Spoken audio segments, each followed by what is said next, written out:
program contains scenes and language of a frank and explicit nature. Viewer discretion is advised.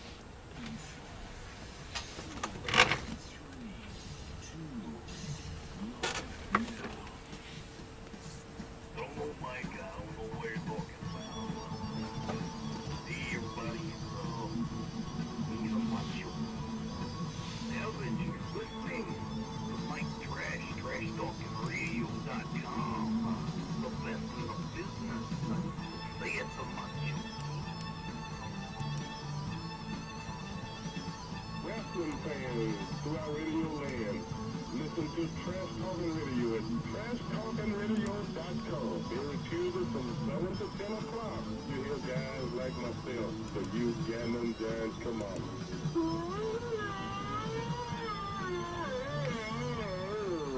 Oh, that's my face.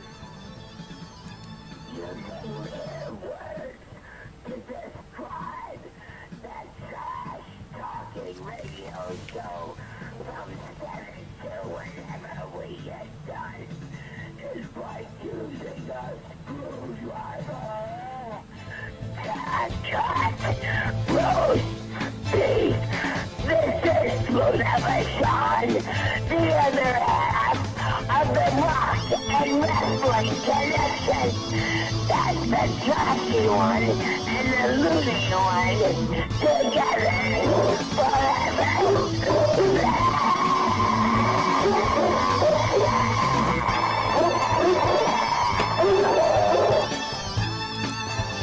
Hello, ladies and gentlemen. This is Ivan Koloff. I'm here to tell you about Mike Talking Trash. With the Trash 7 to 10. Tuesday night, you got to listen to Mike Talking Trash. With the Trash 7 to 10. Tuesday night, you got to listen to Mike Talking Trash. With the Trash 7 to 10. Tuesday night, you got to listen to Mike Talking Trash. With the Trash 7 to 10.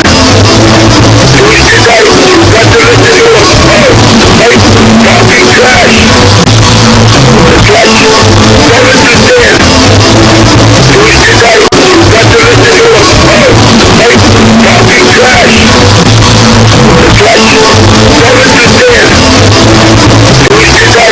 got to listen to Mike Talking Trash. With the Trash 7 to 10.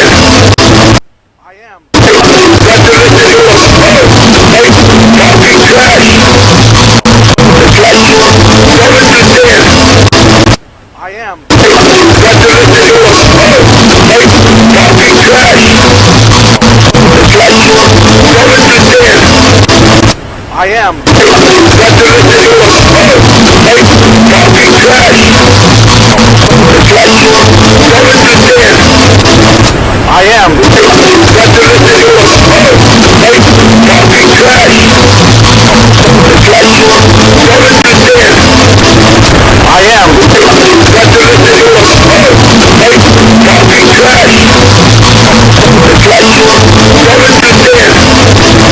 I am. There we go. There. Sorry about that. We got a special guest in the studio. Someone that anyone that watches this show knows he exists. And we have Doug in the studio with us today. And he's making an appearance. Uh-oh, what's going on here? Oh, why are we not? Oh, there you are. You are there. Okay. all the screens of the little YouTube thing popped up, and so I wasn't really sure what was going on there. Wanted to make sure you were there because I didn't know if you snuck out when I wasn't looking. You know. No, I didn't sneak anywhere, but I'm right here. So, as you know, this is our good old friend Doug, and he came in from Cincinnati. Out in Ohio. You know, I'm applying for some jobs out there. There's a lot of acting going on out there. Well, anytime you come, you got a place to stay. Well, that'd be nice. That'd be nice. We got a nice guest room all ready for you, Including dogs. including dogs. I love dogs. So You like all dogs. They're like your dogs. I They're love sweet. dogs. And my one dog's getting old, and she's really, it's at a point where you don't know what to do because she's not she's not unhappy, so everything's good, but she's not able to get around as well as she used to. And it's sad. It breaks my heart. But I got to keep in mind the reason I have dogs is because they're getting a good life. And she wouldn't have had a good life without me. She was returned to the pound I don't know how many times, but I got to keep that in mind, and that'll keep me happy throughout everything. So My Franny was kept in a cage for 5 months after she was born. Oh. She didn't know how to walk on her hind legs. Oh, So we had to teach her at 5 months how to walk on her hind legs. well. Cheyenne was returned to the Humane Society 3 times.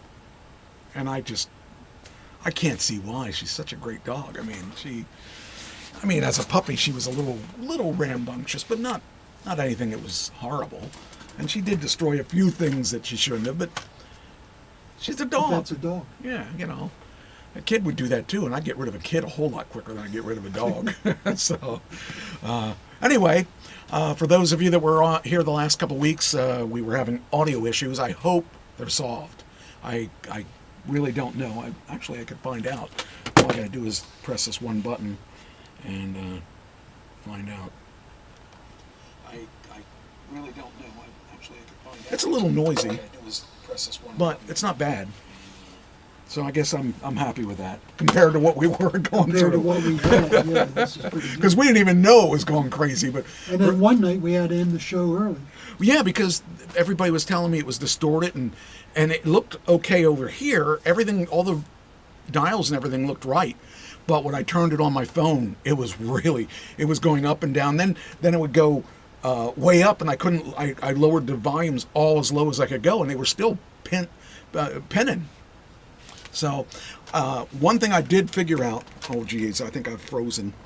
One thing I figured out is that the thing has to be booted because there's something in it within the program that it just does weird things like where I'm frozen again. So I'm going to have to go back to my old cameras, I guess. I'm going to end up going back to one of those.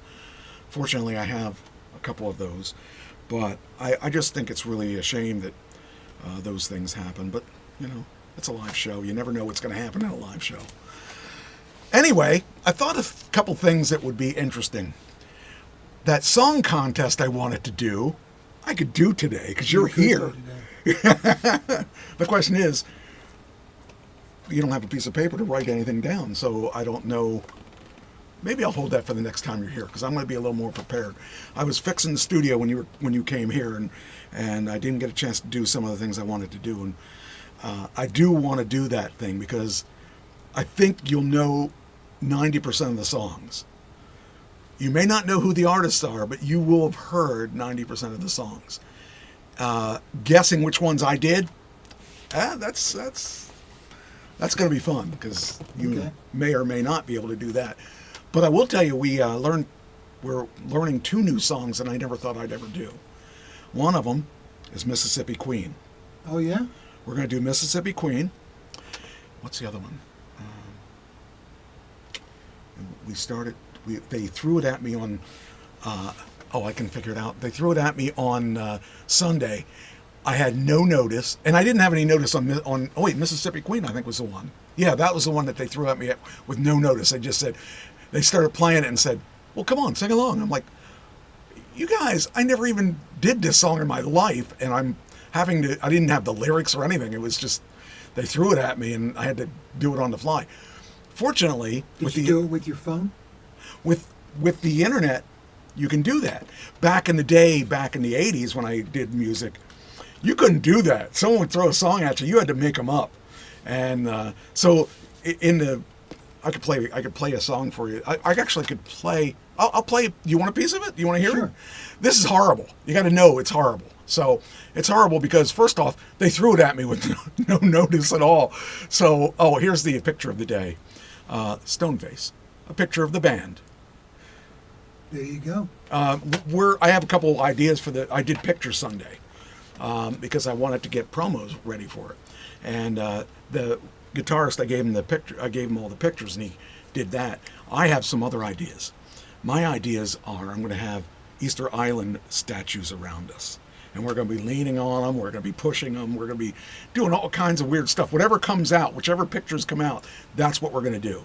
And I'm really looking forward to seeing what comes out of all that. I just haven't had time to do it. I might have some time tomorrow after I get done with this audition I'm working on. This audition I'm working on, they have me singing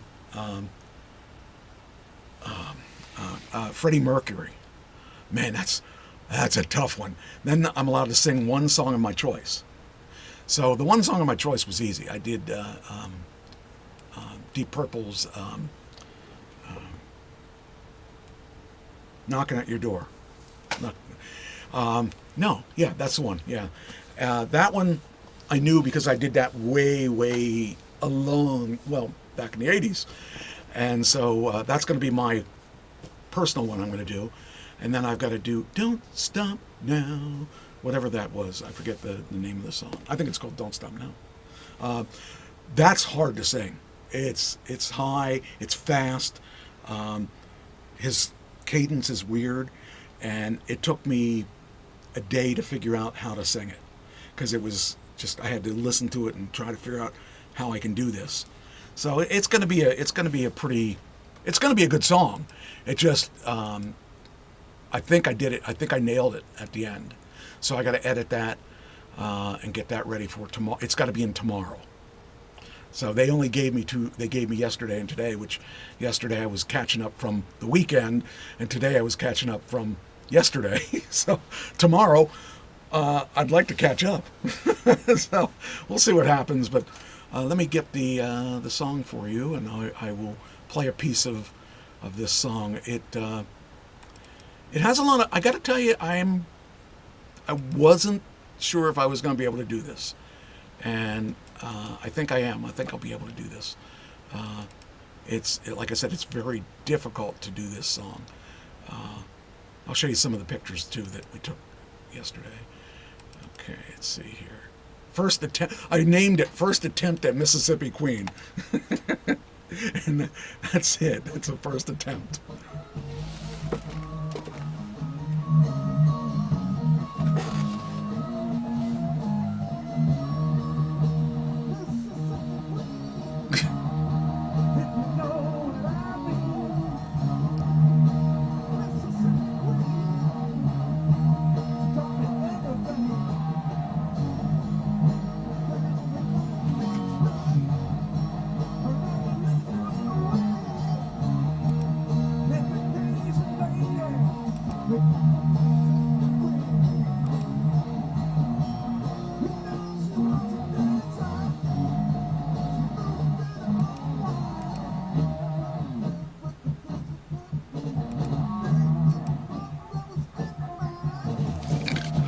Making up words when you don't have them, or when you think you know them, but then you have to sing them. It's not bad at all. I mean, that was the first time I ever sang it. I think we can do it. I just got to learn it. Once I learn it, I'll know where the words come in and where everything is. But I was kind of okay with that. They did that to me last week too. I forget what they did to me last week.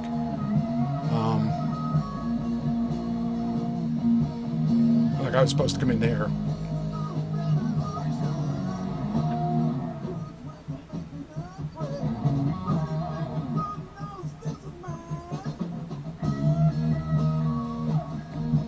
So that wasn't, I mean, it wasn't horrible, considering that I never did it before. Also, The band sounds pretty good. Oh, the band is, I love this band. They're a lot of fun. So when are you getting outside here, outside of the studio? We're hoping, well, that's why I'm getting the promo together. I found an agent that I want to work with. He does a lot of tribute bands and stuff like that, and I want to, talk to him. Well, I already talked to him once. He wanted a promo packet, so that's why I'm putting the promo packet together. Plus, you need it for other places too. Here's another song that you would probably like.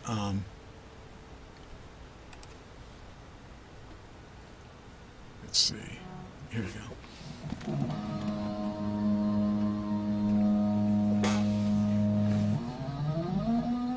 See if you can name that tune.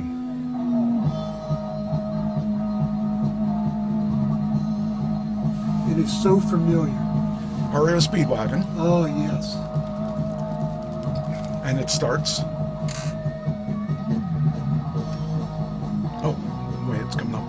Words come up next.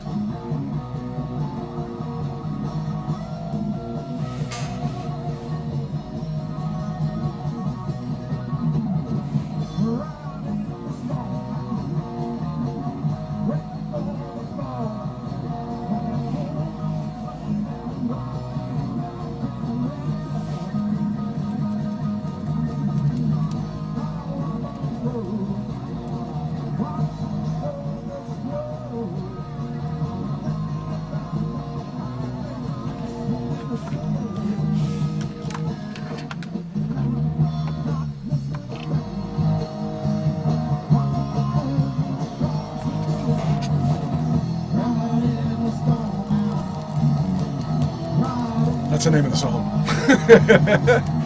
So that was good. That's not bad, Mike. It's not bad at all. And then we've got, let's see here. I should have known that song. Yeah, I was surprised you didn't. This one, As soon as it started playing, I knew what it was. But you'll like this.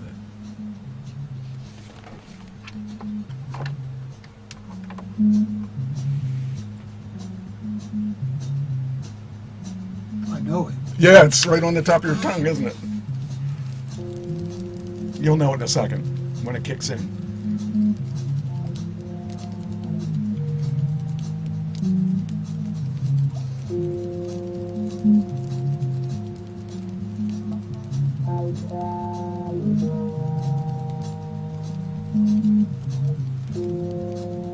These guys are so talented. The bass player blows me away how he can play everything. It's the illusion.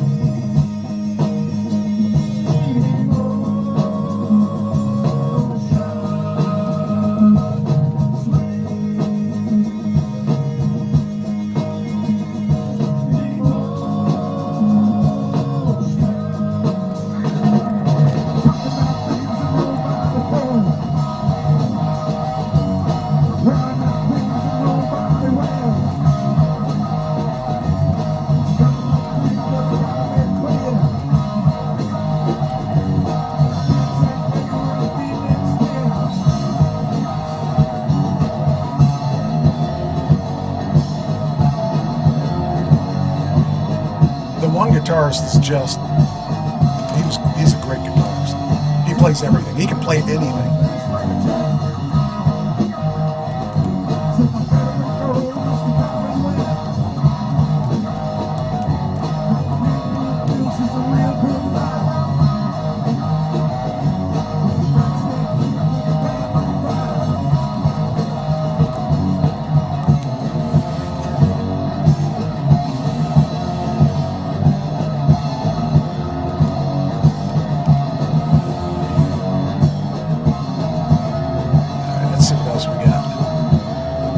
That's just from last. So when are you going to cut an album?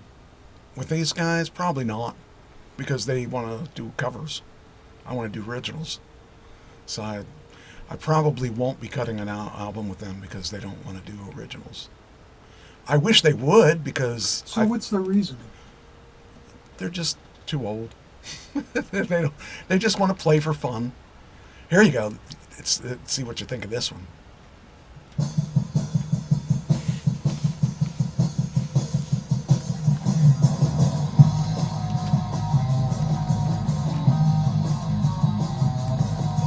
This is very high.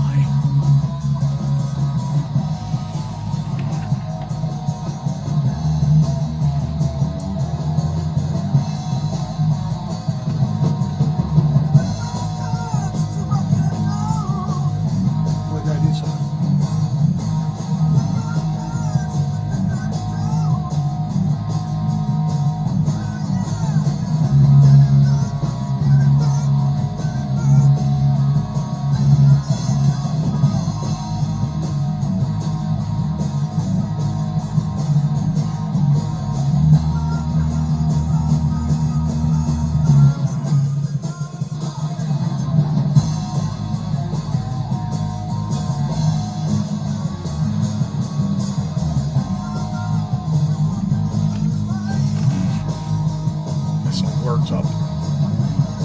that's a third verse. But Do you have a playlist yeah, for actually going out? yeah, yeah. Actually, the thing I like about these guys are when we practice the sets in the order that we do it the same way every time, and we have songs that connect to each other. So like it'll start out like the first song that we play is "Hello There" by Cheap Trick, and that goes into "Born to Be Wild" Okay. automatically. And then we have a couple songs there's a BTO song, "Can't Get Enough of Your Love," Bad Company, and then that goes into "Hard to Handle" by the Black Crowes. And so each, we have, they did that long before I was with them, and they just continued that trend. We've added things like Kiss. We've added we have Ozzy. We have Do you do Ozzy? yeah. We do Alice Cooper. You do Cooper too. Yeah. Okay. Oh, I love Alice Cooper. I love Alice. I love doing Ozzy too because it's in my range. And So let me ask you a question. Can anybody understand what you're saying? I don't know. Could you understand what I'm saying? Well, with Ozzy, Well, you can't. You're not allowed to. You're not allowed to say any words that are recognizable. But we have a pretty good set list, and it's. So what are you doing for your demo? I'm not sure yet. I'd like to do the Aerosmith. We do all three.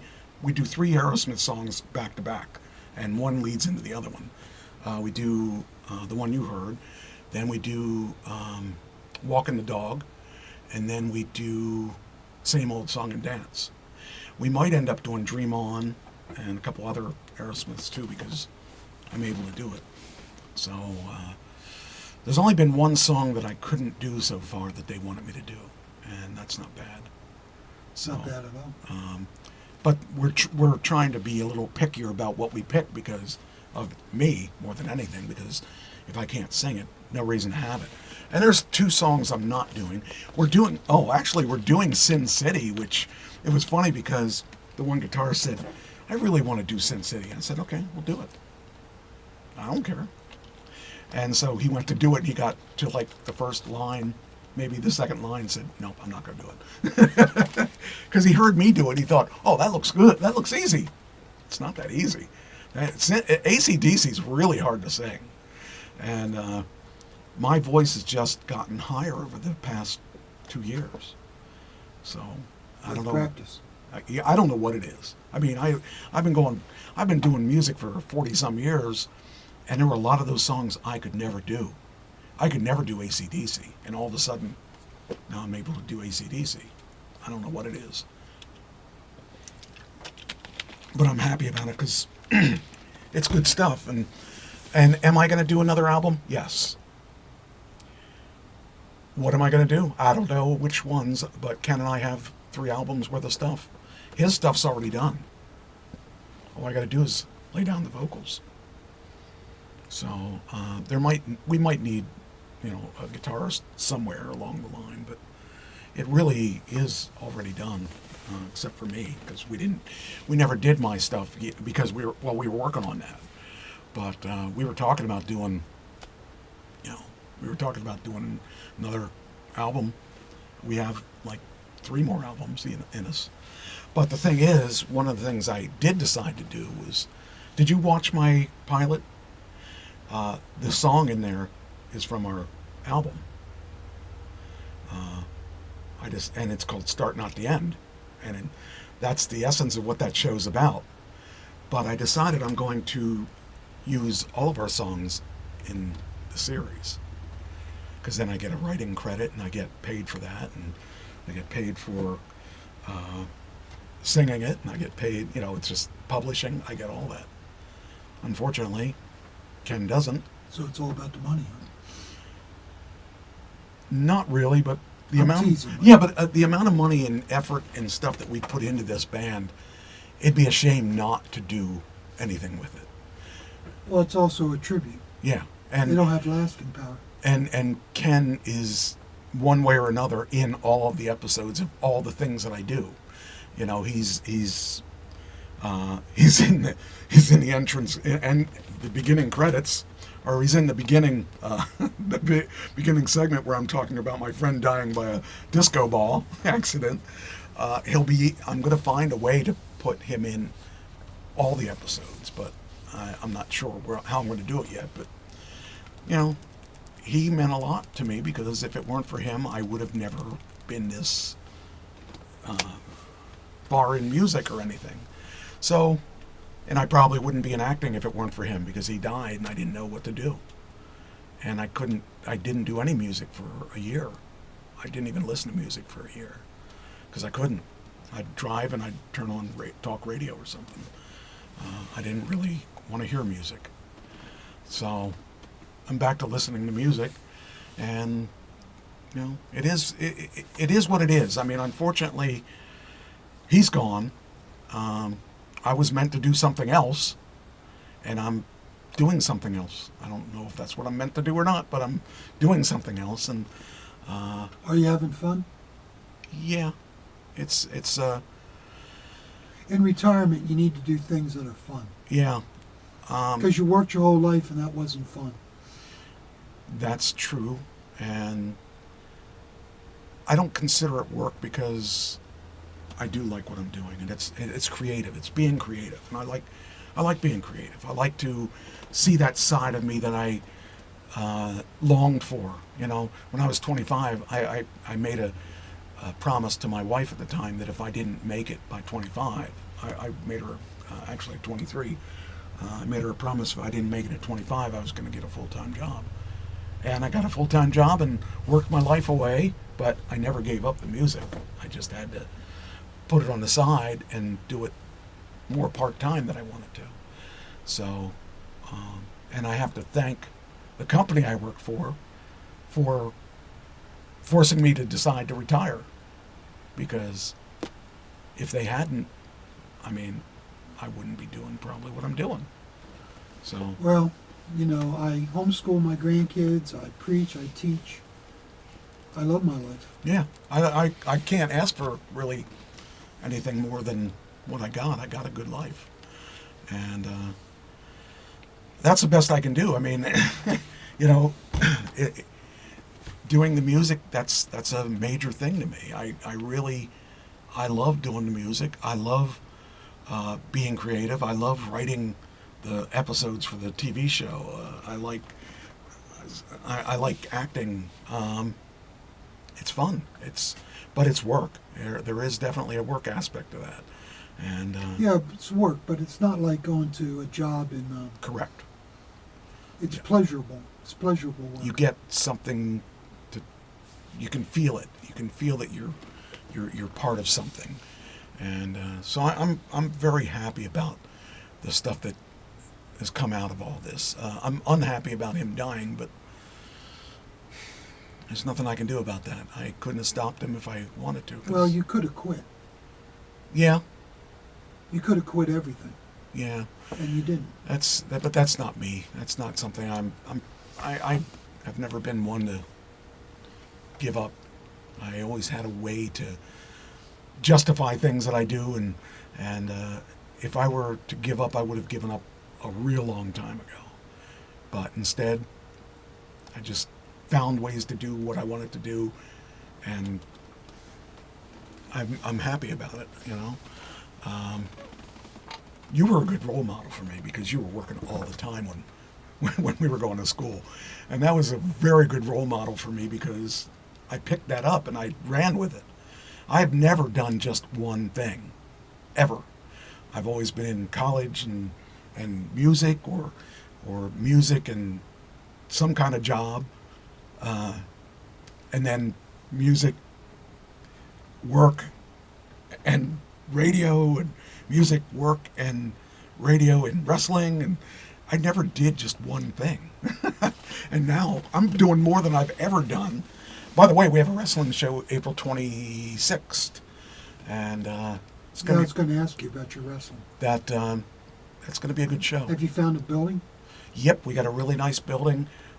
It's really close to the last building, so we should attract same people, same audience, and they're happy to have us there.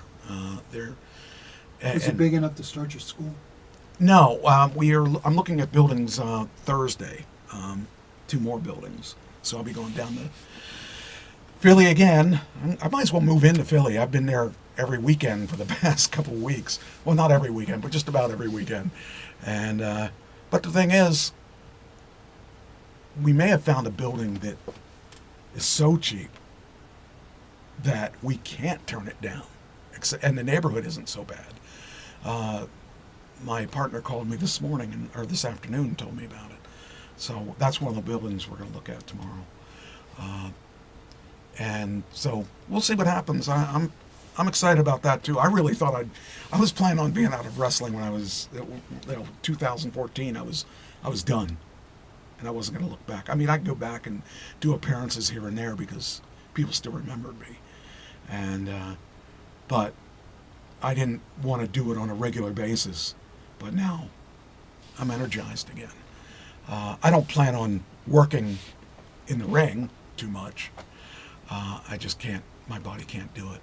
That's one reason I walked away in 2014, because my body just couldn't do it anymore. My knees were shot, my back was shot, my shoulders are shot, and Pam died. And those were all reasons I decided I'm done. And since I lost the weight, my knees aren't as bad. They're still bad, but they're not as bad. My shoulders are still bad. My back is still bad at times. At times I have to wear my back brace because I got so bad. But really, I don't expect to be in the ring that much. I really plan on, I mean, I wasn't supposed to be in the ring before. I was supposed to manage. I was supposed to be on the outside of the ring. But people like me are stupid.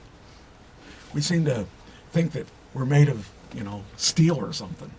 It's hard to get on, Mike. It is. But I don't regret it. I think the things I've done, I'm pretty happy with it. If someone asked me, I don't know if it was today but they said if you had a chance to go back and be any age, what would you be? I would probably be my age now. I kind of really. It's the same with me, Mike. I wouldn't want to go back. I do it all over again. I think, like, if I had to live in the world of today as a kid, I'd be as messed up as the kids today. And so I'm kind of like, I think I'm happy where I'm at. I'm happy I made it this far, too. I mean, in my early 20s, I was into drugs, and the drugs now, so much worse. How old was your dad when he died? He was 55. See, we outlived our parents. Yeah.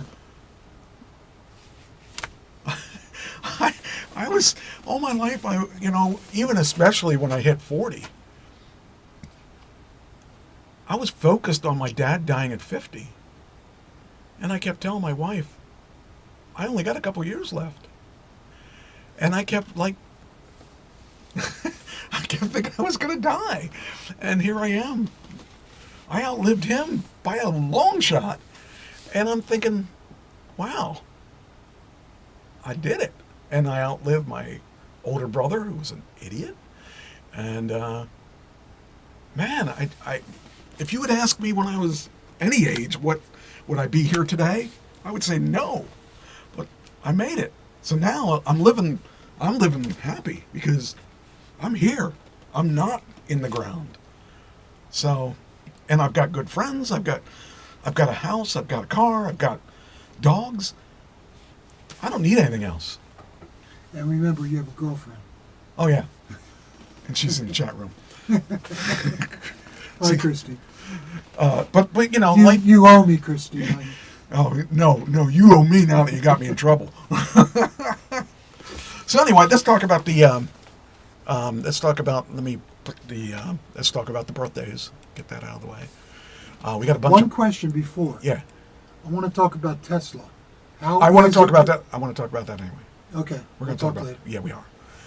Actually, we're going to talk about. People are going to hate Tesla so much when I'm done talking. No, I'm not going to go on too much of a diatribe, but I do want to. Well, what I wanted to know is, did you drive your Tesla to Philly? Oh yeah. Yeah, trust me. Everything you're thinking, I thought of while I was doing it. Okay. But there's a lot of things I want to talk about. A lot of the news of. I'm going to bring up a video that I found that was interesting. That you'll enjoy the video. Let's put it that way. So. Okay, you got my interest now. Yeah. Let's go to birthdays. So, let's go to birthdays. Lady Gaga. You probably have no idea for her, but you 65. 39. Julia Stiles. Don't know She who was she is. in when we were Lady Gaga's 39. 39. Seems like she's been around forever. She does seem like I think she was around like from 19. I want to say that. I might be wrong. I didn't follow her career, but recently, since she's been in movies, I've paid attention to her a little bit. When she was in A Star Is Born and stuff like that, she actually caught my eye in that movie because she did such a good job. And she's been in a couple movies since then, and I respect her. You know, she can sing a note. She's pretty good. Yeah, she can sing it now. Julia Stiles is. We saw her. I'm sure you saw her in. Okay, now you're not going to work. Okay, there you go. There she is. Okay. She's been in a lot of good movies. She's been in 10 Things I Hate About You, Save the Last Dance, Jason Bourne. Was she the girl in Jason Bourne, Yeah. Doug girl? Yeah, That's where I saw her. yeah. She's a very, very good actress. I haven't seen her in anything lately. I don't even know if she's doing anything anymore. It says started her career at the age of 11. So, but because she's been in some of these movies, you know, she's been in, like, here we are, 1998, 2004, 2002. So I'm going to give you this one, 44. Vince Vaughn. Okay, you're going to have to remind me. Vince Vaughn was, he's been in a lot of stuff. But if you ask me to say what was he in, I'm not going to be able to tell you off the top of my head. I figured you knew who he was, so I wouldn't have to. Let's see, Vince Vaughn movies. Here we go. There you go.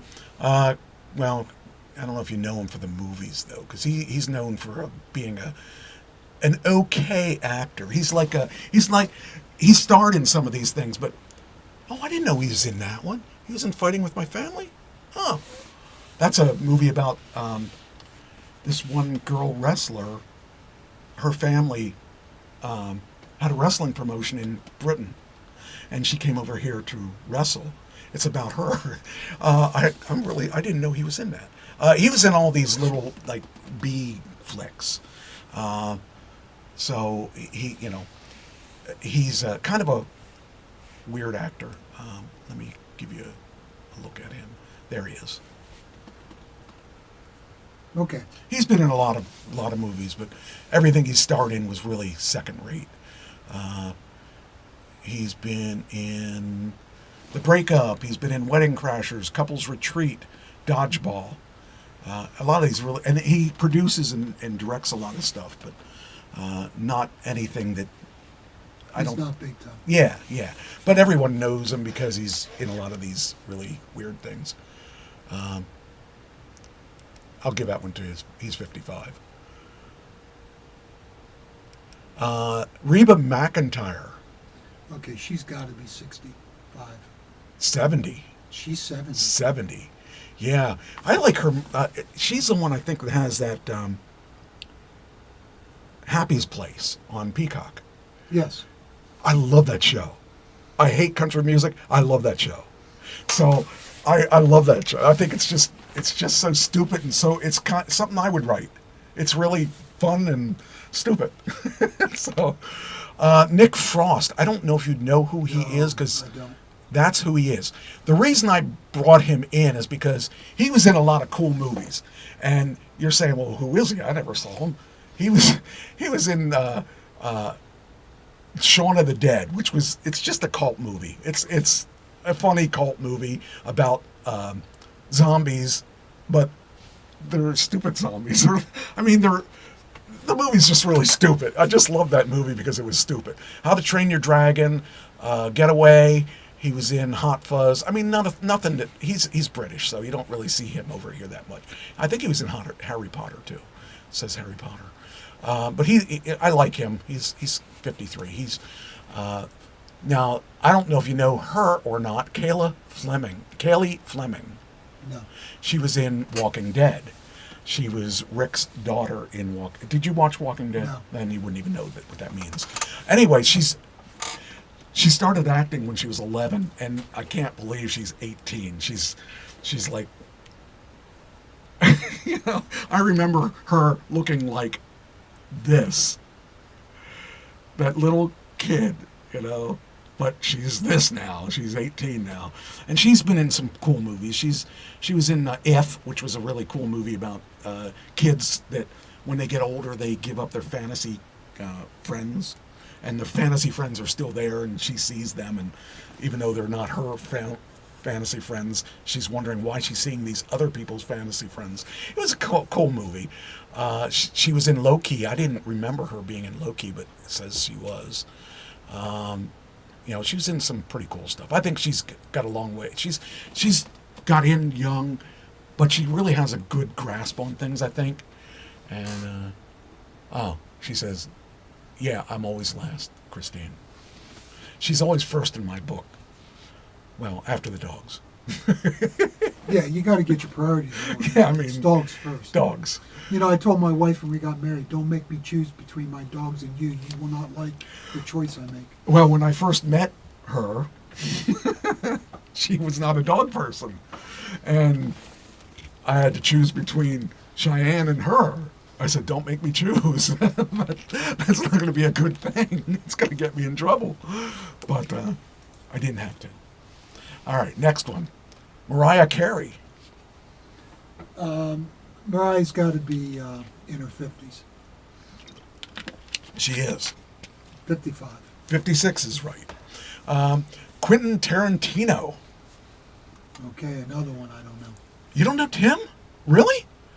Okay, Mike, let me explain. I Oh, married I- a woman I- that doesn't like movies. Yeah, I know. You will know who he is in a second. Quentin. When I say doesn't like movies, she likes Hallmark. Oh, yeah, of course. Here you go. Quentin Tarantino. Oh, I recognize him. Yeah. He makes a lot of movies. Reservoir Dogs, Best Friend's Birthday, I never saw that one. Past Midnight, never saw that one. Iron Monkey, I saw. Killing Zone. I mean, he makes movies. He doesn't play in them most of the time, but he's got a,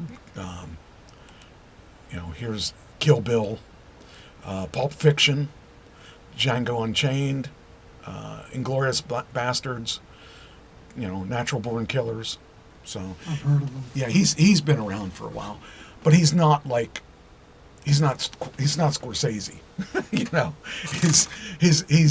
He's like the Nick of movie makers. He's not on top, but he's still there. And but he makes. I mean, Pulp Fiction is a classic movie. I didn't like it, but everyone talks about it. Halle Berry. I don't think this is right. This age right. Somehow I must have put the wrong age down. She's got to be in her 70s. I actually don't know, but I'm thinking she's around my age, but I don't know. Let's find out. Halle Berry movies. Well, now, how about Halle Berry? Well, they put her name down. They wrote her name wrong. 58. Wait a minute here. Oh, that's not her. It's not her. It's not who I thought it was. Hold on. There's another. Oh, that's why it's so. So why would you name your kid Halle Berry and spell it that way? That's why. We can't. I thought you couldn't change. I thought you couldn't have the same name as somebody in Hollywood. Maybe she spells it different. She does, but it's pronounced the same. I didn't even know there was another one of them. Oh, there she is. Okay. Well, she's only 25. Okay, she's not who if I had known that was her, I wouldn't have even put her in because I didn't know who she was. Fergie. 61. 50. Really? I thought she was more than that. I thought for sure she was. And the last couple, Christopher Walken. Don't know. I don't know why you don't know him. He did the cowbell. Oh, okay. 52. 82. Then Christopher. I may not know him. Oh, you probably do though. I mean, I'm sure you know who he is because he's been around. When I said he's known for the cowbell, he's known for that skit. He's not known for playing the cowbell. Christopher Walken. Oh, of course. Yeah, he talks like this in every way he, does things. Of course I know him.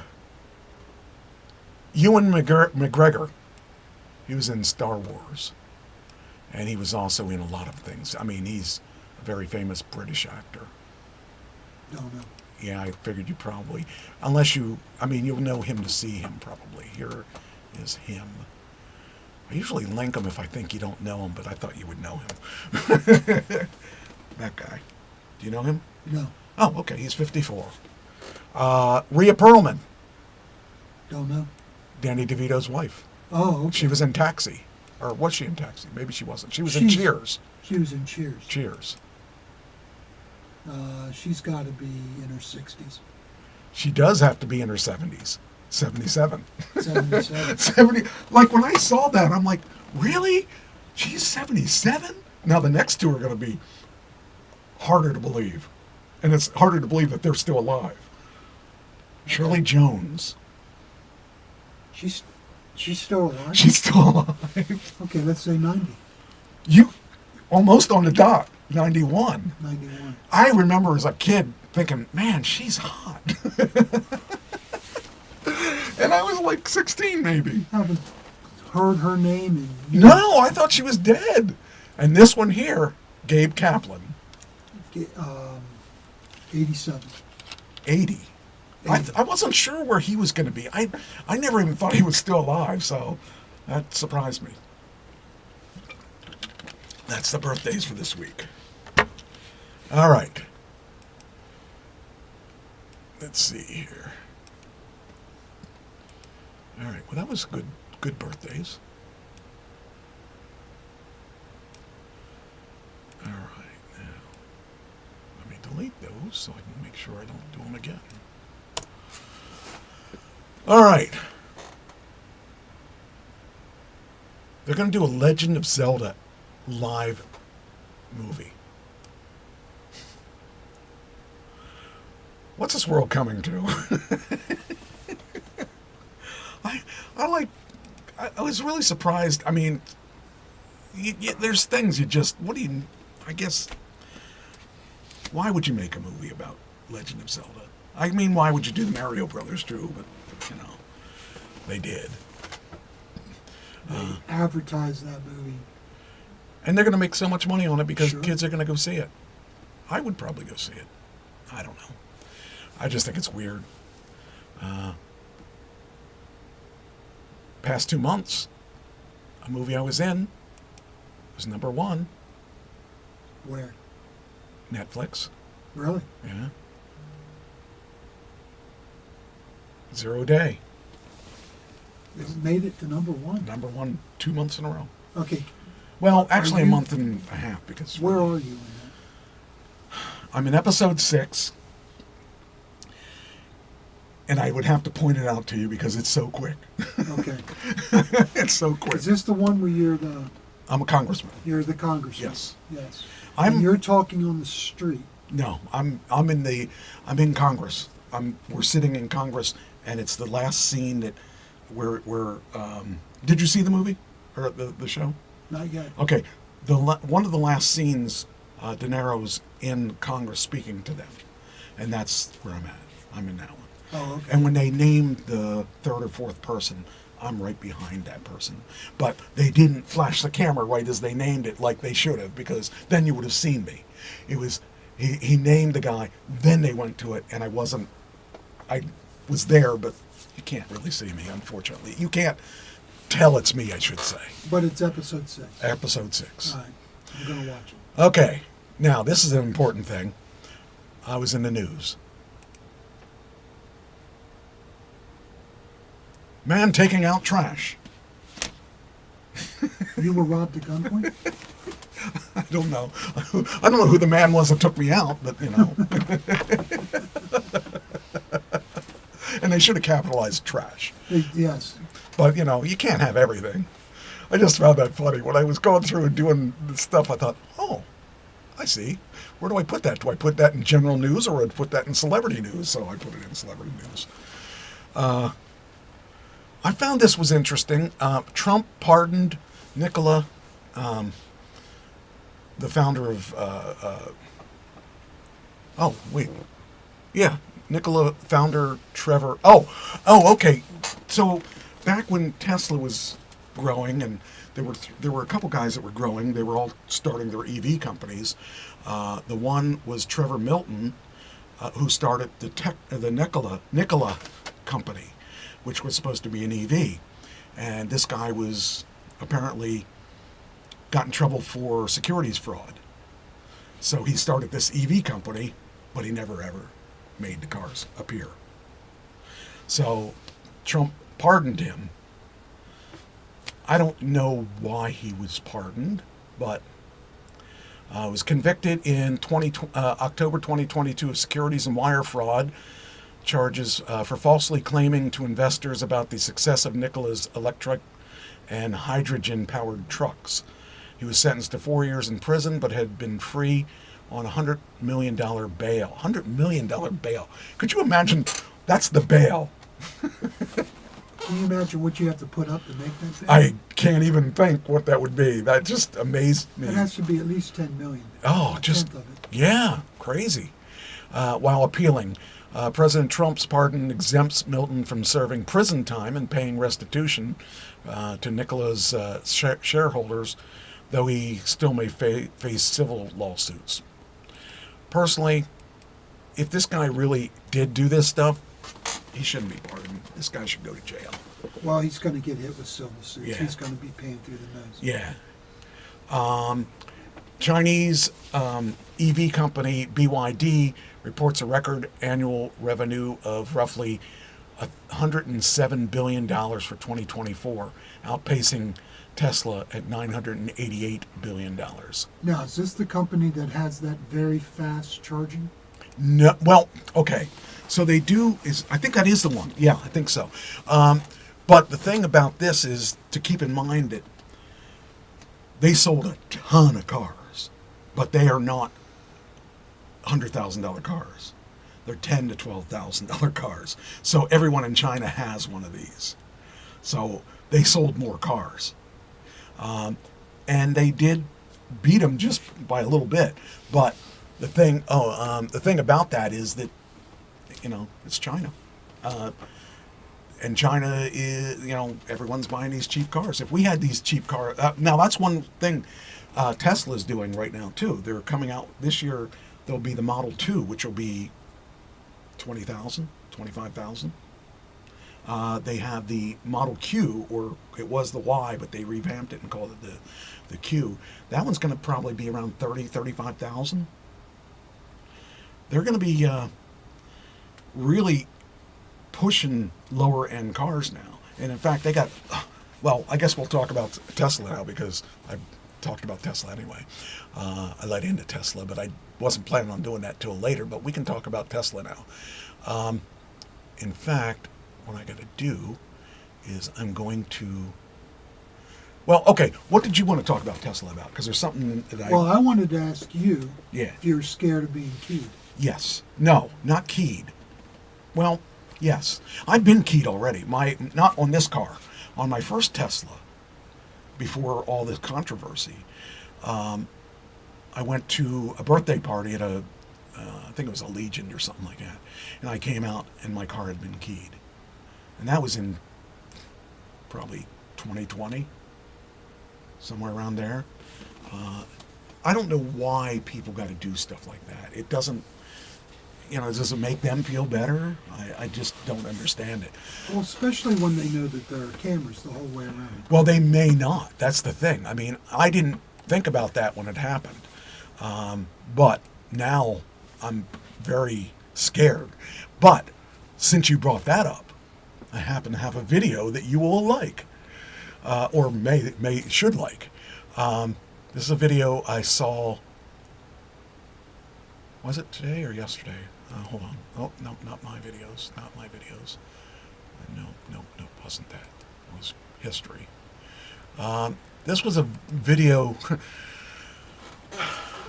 People are idiots. And as you can see, knocking at your back door, and there's Don't Stop Me Now.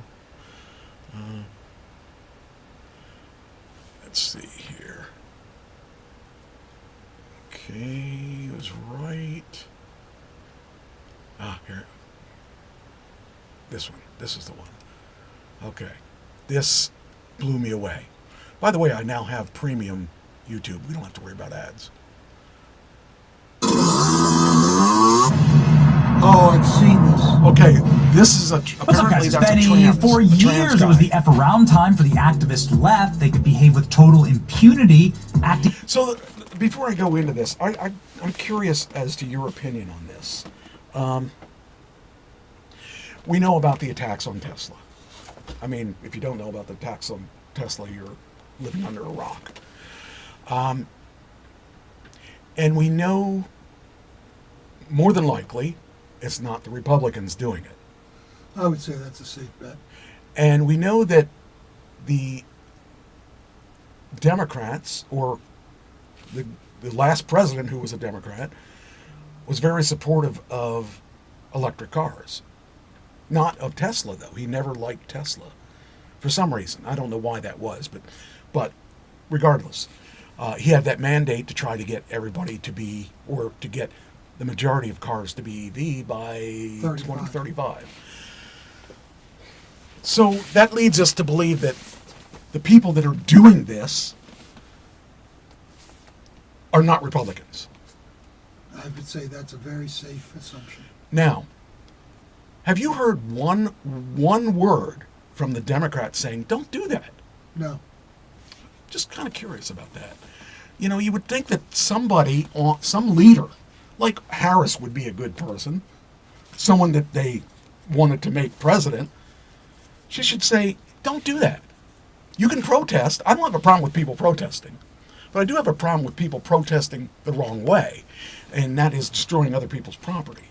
And so the one guy, I don't know if this is the one or not, but when he said that, I thought, that's true. I haven't heard one Democrat say, don't do that. Well, what's happened, Mike, is George Soros, do you know who he is? I've heard the name. Well, he is a radical left communist that's a multi-billionaire. Okay. He funds a lot of the radical left groups. Okay. Okay. He's behind these DAs that won't punish anybody. And he is behind the groups that are doing the arson. And he has put a kibosh on the violence. Because the press has been so bad, even from the liberal media,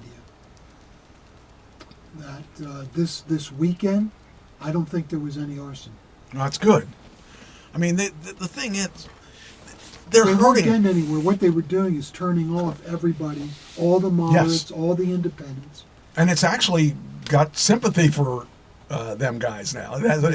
Musk is sympathy now. And I think he it is backfired. going after Soros Okay. and the American billionaires that are funding this. Musk is going to go after them. And he's got the money to do it. Yeah. I just think it's crazy that anybody would think that would be okay. That because it doesn't hurt. If anything, it helps him because he's got to repair the stuff. But it scares me because there are those people that are so radical, and that's what this video is about. We don't have to have the volume. Like terrorists doing anything they wanted with zero consequences. But the year is now 2025, and the find out has finally come. This is the find outingest of times for our feral This is beta really soy boy cucktard friends on the left who have been charged with domestic terrorism for throwing Molotov cocktails at the electric vehicles that they mandated you drive just a few short months ago. Each of these individuals, oh, they look like a they look like a very good lot here, very stable lot, are facing 20 years in prison.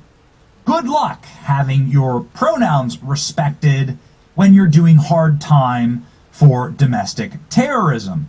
And it's not just them. The individuals who are attacking Teslas are the single stupidest, dumbest, sloppiest, slovenliest retards I've ever seen in my life.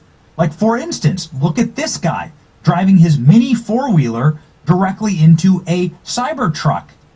Does he know that the Cybertruck has bulletproof stainless steel doors capable of taking heavy hits or, I don't know, bullets? The thing I don't understand about that is this person, why would they be inclined to ram their vehicle into... He's not right. Yeah. No, seriously, he's not. Yeah. This is a disabled, a mentally disabled person who gave a false name to the police.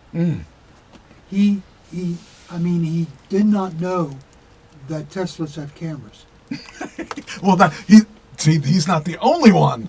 And that's the funny part, is that people should realize we were the first cars to have total cameras around our cars.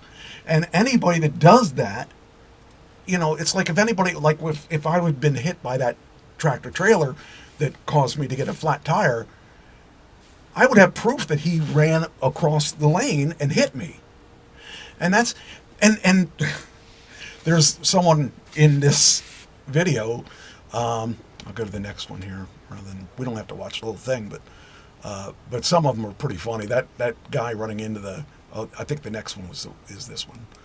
Like he was going to hurt the Cybertruck. Yeah. With his little go-kart. Yeah, that was Elon, just weird. Who you are hurting is everyday people, not the guy that you're mad at. Furthermore, you're making Tesla more money by people coming in for repairs, etc. Congrats. You're a moron. If you do this, you're also on camera. This is called Sentry mode. On Tesla, it means that the car is filming you at all times. So if you have some psychotic road rage Did you hear about this incident millionaire? and you're a millionaire and you key a Tesla, her husband is the one that owns DocuSign, so she's got tons of money, And she's keying. keying a car. well, you'll be identified, right? Millionaire fitness coach who's been identified as the woman who keyed a Tesla in a parking lot in a confrontation. Uh-oh. Third degree, malicious mischief. Here you go. Down here it says her husband, she's married to Jeff Enzier, the lead engineer at DocuSign. Oh my. Well, that's a shame, but you know what? Smile, right? We're on camera. And this is something that's been really exciting to see This was throughout the country. This person because when the Tesla is driving, you can see the This guy here was brake checking on the Tesla. individuals, like here, this video from California, who are trying to stop short and cause a crash, but end up effing themselves in the process. You know, it's all on camera. You wouldn't believe the story if I told it to you. This is fun. This is fun. Watch this. Bam. Oh, I'm so sorry. That's on camera A too. woman driving. And the thing is that they don't understand. The Tesla has a special braking unit in it. We stop before everybody else does, because what happens is the minute I leave my foot off the electric, we automatically start to slow down. And what it does is it regenerates the electric so that you can use it again. Well, when you try, if you put my car next to another car and just go say 60 miles an hour and then both hit the brake at the same time, I'm gonna beat you by stopping first. It's an amazing technology that it saved me a couple times from hitting somebody. But yeah, you got these people in there, and that guy there, that was awesome. Oh, this next one's good. This is funny. Moments later, they return and quickly start keying the passenger door with a phone in the other hand. You can tell in the video too, like they're actively starting to record, and they're recording the whole thing. You can easily tell this is a targeted, like there's intent there, and they, kind of a mockery of it, right? With all the recording. Seconds later, the vandal runs off. The owners, who asked to remain anonymous, notice the damage about a half hour later and say since then they have felt unsettled and somewhat fearful. Well, you know what? You can get a very clear shot of that individual's face, and it leads to really fun moments like this. Luxury hotel guest cowardly backtracking caught on camera as he's caught keying a Tesla. Luxury hotel guest in New Hampshire was caught keying a Tesla. Carrie Pullo shared security footage of the incident on X, which shows a man getting out of his vehicle, noticing the Tesla before he proceeds to vandalize it outside of the Omni Mountain Resort. Our Tesla Cybertruck was vandalized this week in New Hampshire while staying at our hotel. The vehicle was keyed. Naming the man whose identity the Daily Mail is working to verify, she added, they don't know or don't care that it was all recorded. Charges pending. This is a Class A felony. The Now look what he's wearing. Bright orange pants. owner recorded the moment the police approached the vandal, who was wearing the exact same bright orange pants, and another man confronted them. I don't know what happened, said the man in the orange pants. Did you key the Tesla? The officer says. No, the vandal replies. They're so stupid. But likely, Liberal was unable to find the courage to defend his destructive actions when confronted. Such cowards. The officer then informed the men that the vandalism had been recorded. Police chief told the New Hampshire union leader that the incident happened on March 22nd. The incident is under investigation. However, the chief did not say whether the individual or arrest had come. This individual is now fired from his job. These people lose their good jobs too when they do this. Man keys Cybertruck in New Hampshire, his orange pants, and then denies keying the truck. Police while he's still wearing the orange pants. Total Class moron. A felony. Yeah. Michael, comes with jail time. They deserve it. Every one of those. I want to see every one of those guys go to jail, because none of us have done anything to any of them, and they're the ones that are starting the issue. I mean, if they have an issue with Musk, that's fine. That's fine. If you have an issue with someone, that's fine, but don't bring me in on it. So you don't have a trouble with them outside dealership protesting?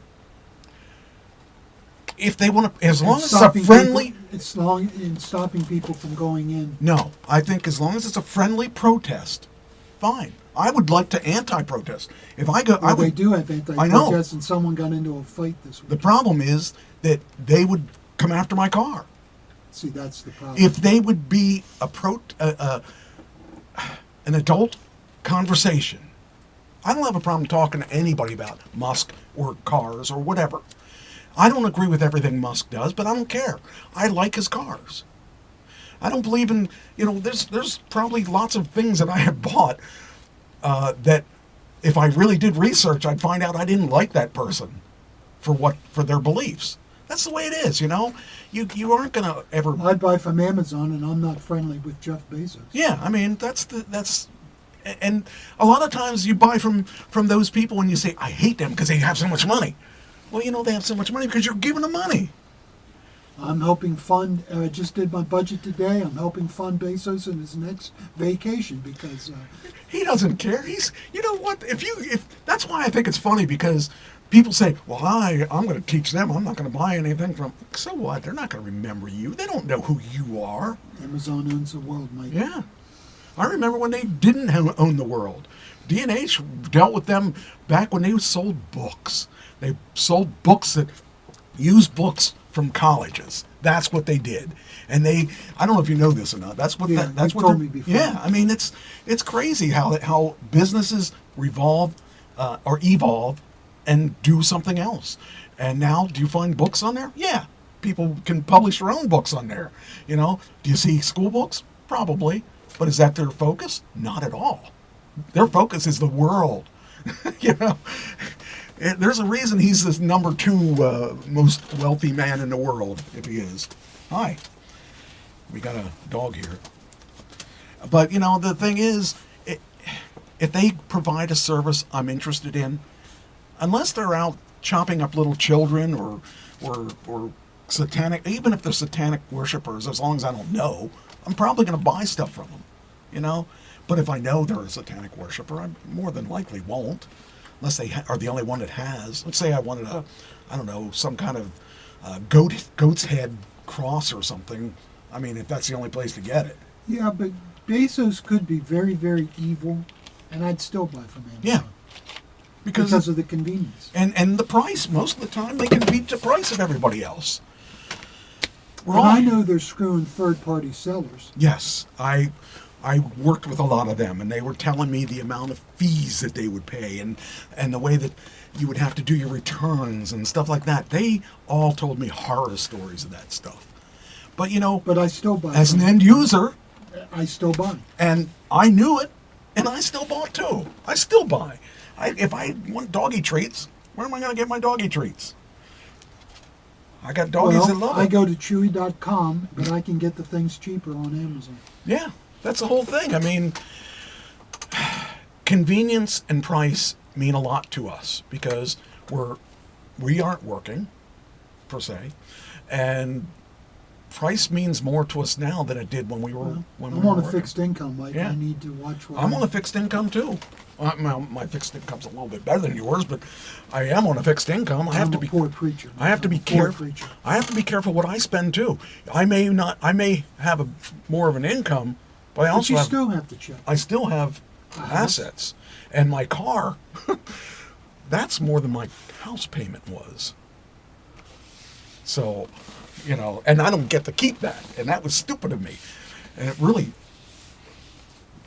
makes me angry that I can't buy it because I paid all this money and I can't have it, and that only changed in this lease. I could have bought my last one, but I didn't want my last one because it didn't have the range that this one has. Now, it's going to pay off. This whole this shows you how my mind thinks. With this going on, this is going to benefit me because they got all kinds of specials right now. If I wanted to buy a Cybertruck, for instance, Cybertrucks came out at $125,000. If I wanted to buy a Cybertruck right now, today, tomorrow, I could buy it for about $40,000. That's how much they've dropped in value. No. There's incentives right now, but there's a special incentive that they started that I'm thinking I might have to get one. I don't necessarily want the Cybertruck, but for that price, it is a lot of truck for that price. But what they have is they have a special price for business owners that are going to use their truck for business. I'm a business owner. I own a wrestling company, soon a wrestling school, a band. The truck would be used for all of that. And I don't leave the house really except to do that stuff. So that means a business expense when I go out. So I probably could qualify because I have a business license too, Mike Trash Enterprises or Mike Trash Productions. I do have a business license. Well, yeah, you can deduct the entire cost of the vehicle. But I also could get that special price of that car. And let me tell you, at 40 grand or 45 grand or whatever it is, boy, that's tempting. Even though that's not necessarily the vehicle I want. I love my X. But I'll tell you what, that's tempting because that gets about the same range. Now, here's the thing. The one that I want, if I were to buy a Cybertruck, they have a Cybertruck that isn't out yet that's going to allow you to get an extra 150 miles to the charge. That's the one I want. And that one doesn't qualify because it's not out yet. But what I was thinking is this. All this stuff that's going on right now, it's not going to be over tomorrow. And my lease is up in October. No, because Musk is going to keep doing what he's doing, and the protests are going to keep going and going. And he's going to keep incentivizing us. And at the end of the quarter, he gives away really good deals. Sometimes it's lifetime charging. Sometimes it's full self-driving. I'm getting full self-driving regardless because I think that's the coolest thing. I mean, like when I got done Sunday, when I got done Sunday, I was so tired and I was in Philadelphia and I'm thinking, oh, I don't really want to drive. Put it on full self-driving and it drove itself, and I set it at a low enough that the cops weren't going to stop me. Let it go. And I sat back and let it drive. And I think full self-driving is great, especially for highways, because you don't have to worry about anything. And the car knows if there's an accident up ahead and it reroutes you if it finds out. Like a couple times it tried to take me on a weird route and I thought, well, I'm not going that way. Well, guess what? I should have gone that way because there was an accident up above and it knew it was there. So it was going to reroute me. The car's a lot smarter than we are. So anyway, so this guy here, he gets confronted. He says, no, I didn't do that. And then he finds out, well, there's a video that says you did. So. Well, good. He is a Class A felon. U.S. because that's the name of the man who vandalized the Tesla's Cybertruck. Jim Pellis, alongside his accomplice Chuck Smith, now have pending charges against them for a Class A felony, caught on video. Oh my. Wow. He lost his job. Sucks to be you. It's amazing. This company has now fired Jim Pellis. Armor Code has been made aware of the incident. One of our employees allegedly vandalized a Tesla vehicle. We, of course, do not condone any violence, destruction of property anyway, period. This is in the hands of the proper authorities. Uh-oh. What a... I mean, how stupid are you? Right? It's like, you do realize that this is going to end your life. Man arrested in connection to arson attack on Tesla in Las Vegas. 36-year-old Vegas cinematographer will now face state and federal charges following his arrest for allegedly throwing Molotov cocktails. You're going to spend the rest of your life in jail. His name's Paul Kim. Here you go. Was it worth it, dude? Really? Was it worth it? That's domestic terrorism. That is truly domestic Walls, of terrorism. course, made a joke about Tesla stock, and now Tesla stock is on a massive rebound. FBI has an entire task force probing Tesla takedowns, anarchist blog, docking sites, fiery attacks, domestic terrorism's rise. This is, of course, exactly the same tactics that they used against January 6ers. So I just love watching it happen in real time now for us. This lady coming out, keying the car. There you go. It's on camera. This is the multi-millionaire lady. Throwing it all away. I'm glad she's getting it. I hope she gets Dumbasses. Jail time. I hope her So it husband gets even divorces more her too. despicable and disgusting. This guy tried this to one- dig this into one's his disgusting. pants and wipe I mean, that how on a could you Tesla. hate something so So bad? this is the absolute state of the left right now. Disgusting fat liberal digs into his own ass and wipes it on a Tesla. This guy smashes the car with his suitcase. Another individual caught on Tesla camera. Never thought I'd be a Trying victim of a to grow Tesla up. attack, but look at this. Some schmuck walks up to my car, starts banging on the side of the car, checking it out, lowers his mask, look at him, and then starts to make himself puke all over my car. This is disgusting. He rubs it on my car. It's still there. He takes his keffiyeh to then wash off his hands. Dude, is this even legal? No, it's not legal. And they're now charging the individuals who are doing this with tons of crimes. I mean, these guys are facing the rest of their lives in prison. The Facebook account belonging to Paul Kim, the dude who was arrested for setting Tesla locations on fire. That one's the worst. It's exactly what you thought. Because, I mean, BLM, batteries on fire. Democrat Party, party of violence. This is what you're going to get. You're going to F around, you're going to find out. I say keep doing it, you know? Like, one, it's wildly entertaining and funny to watch, and two, That was funny the to more of you watch. in prison, the better. So I mean, these. That's why this weekend, Why this weekend? I do not know of anybody, I did not see anybody do any violence this weekend. Oh yeah, yeah. Because I think the George Soroses of the world have put out the word to stop it. Yeah, they need to. I mean, I don't mind them protesting, but let's be a peaceful protest. You know, we don't need to be animals out there destroying things. I just, because the people that get hurt are not the people that you're angry at. You know, the people that work at Tesla are not, they're just working. Well, Waltz, the former vice presidential candidate, right? Yeah.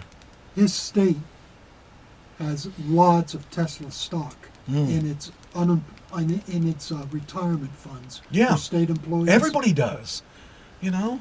Because Tesla stock is so valuable. Right. And all these people want to see Tesla go out of business, but every investment company knows to invest in Tesla because it's a strong Like company. if I had money, I'd be invested in Tesla. Yes. And it's funny. Oh, you know, I was telling you about Aptera a couple weeks, I told you before that I invested in them.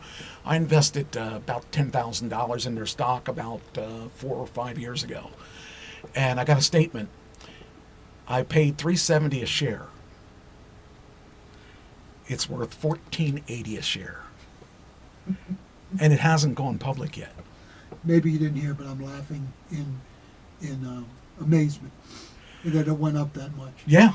And it will go up once it goes to the IPO. It's going to go through the roof.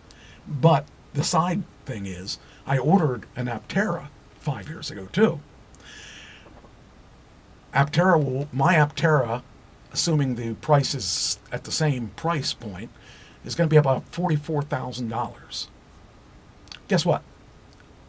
I'm going to sell my stock because I'm going to get basically a car for $10,000.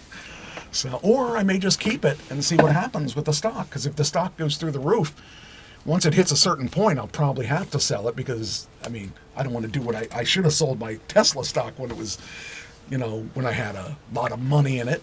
But, you know, live and learn. I think it'll go back up anyway, so it's no big deal. But it's going to go back up because now it's the car of choice for conservatives. Yeah.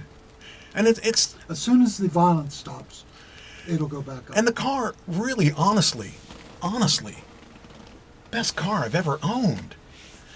Most reliable car I've ever owned. Fewest parts. You don't have to worry about your motor blowing up because there's nothing to it. There's really very little to it. You know, you don't have to change your oil. You don't have to, you know, the only thing you have to worry about is your brakes and your tires. That's it. You know? And you can buy one at at the same price that you would buy a gas car. So, and even if you go for used ones, you can still buy one reasonably cheap. So, I mean, not the days like when I bought a $50 car when I was a kid. My first car was $50. My second car was $200. So it's not quite like that, but you know, they're reliable. I'm seeing people that bought cars in 2013 selling their car to somebody and someone saying, "Oh, this is a great car." Now you can't get the range of the older ones, but still, if it had full self-drive, or well, it doesn't have full self-driving, but if it had, some of those have lifetime charging. Now they're not going to charge as fast as the new ones. So, and they're going to redo this year the S and the X, which is the X is what I have. So they're going to redo those, and chances are they're going to go to the new higher charging format that only the Cybertruck has right now. That's the one thing that really makes a Cybertruck. Some people don't understand. If you owned a Cybertruck right now, today, and your power went out in your house, you plug your Cybertruck in, it powers your house. So that's a really cool thing. And it also runs on a 480 volt system. So you can charge quicker than what mine can charge. So mine, when I stopped down in Philly to put a charge on my car, it said 8 minutes to get home. An 8-minute charge is what I needed to get home. And I was pretty low. Because I drove from here to Idaville, which is out past Carlisle, and from there down to Philly. So that's all I needed was 8 minutes to get home. So that was a pretty good deal. I waited 10 anyway, because I never believe it, but it's pretty accurate. When it says 8 minutes, it's pretty close. It knows. So, but that's the thing is that's the way it is. They are awesome cars. You don't have to worry about pollution. You don't have to, especially when I have my own solar panels. So, anyway, I found that video really good. I liked that video, and I watched it a couple times because just seeing these idiots, it's good to see someone doing something about it. So, I'm happy about that. There was what was that? That was a Musk thing too. A Musk deal. Hold on, I gotta see what that one was. I do these throughout the week because I knew I was going to be busy all weekend, so I knew I was going to have to put some of these in here, and I forget what they were about. Let's see, that one was... Oh, yeah. So Musk sold X. Yes. To the AI company. Yes. Because the AI company was really fueling X anyway, so he ended up selling himself. And making back money for his investors. Right. So kind of cool. I'm happy about that. He didn't get full value, but for what he bought it for, but he paid back his investors. Yeah, and the thing is that he's smart enough to know that is going to make people happy, and it doesn't make sense to keep them separate anyway because they're doing they help each other, and face it, X was just a vanity thing for him anyway. Yeah. Well, not only that, but he is a proponent of free speech. Yes. X was one of the biggest censorship. Only for him. I mean, that's why he bought it, because they were doing so much against him, wouldn't let him do things, and Trump got off X because they kept censoring him. And he won't go back. And the other thing I found interesting was that the guy, Mark Zuckerberg, yeah, the guy that was helping the Democrats and now is helping Trump, admitted that he was keeping censoring. Yes. So, yeah, I kind of found that refreshing that he actually admitted it. I don't know that atones him, but it could be worse. But, well, the nice thing is that all the complaining conservatives did, it turned out to be very true. Yeah. Yeah, I was wondering if it was or wasn't true, and it just kind of confirms that he's kind of a scumbag. I mean, if you look at his track record, he was kind of a scumbag from college too. Well, Musk said that, Trump said that Zuckerberg was worse than X in his yeah, I believe that. in his censorship. He would tell you that he had AI or something that was, or some kind of algorithm that would censor things that shouldn't have even been censored. I was supposedly doing something that I forget what it was that I said, but somehow I got censored because of X, or not because of X, because of something I posted, and it didn't have anything to do with anything. I think I was being sarcastic about something, and it wasn't really any threat or anything, but somehow his algorithm felt I was being threatening or something. I don't know. That's the only time in all the years. Although they took my account away from me in 2012 because I didn't align. I had Trash Talking Radio way back when they first started, I started in 2007 or 8 or whenever he started. And I had a pretty good fan base back then. I had 5,000 people following me.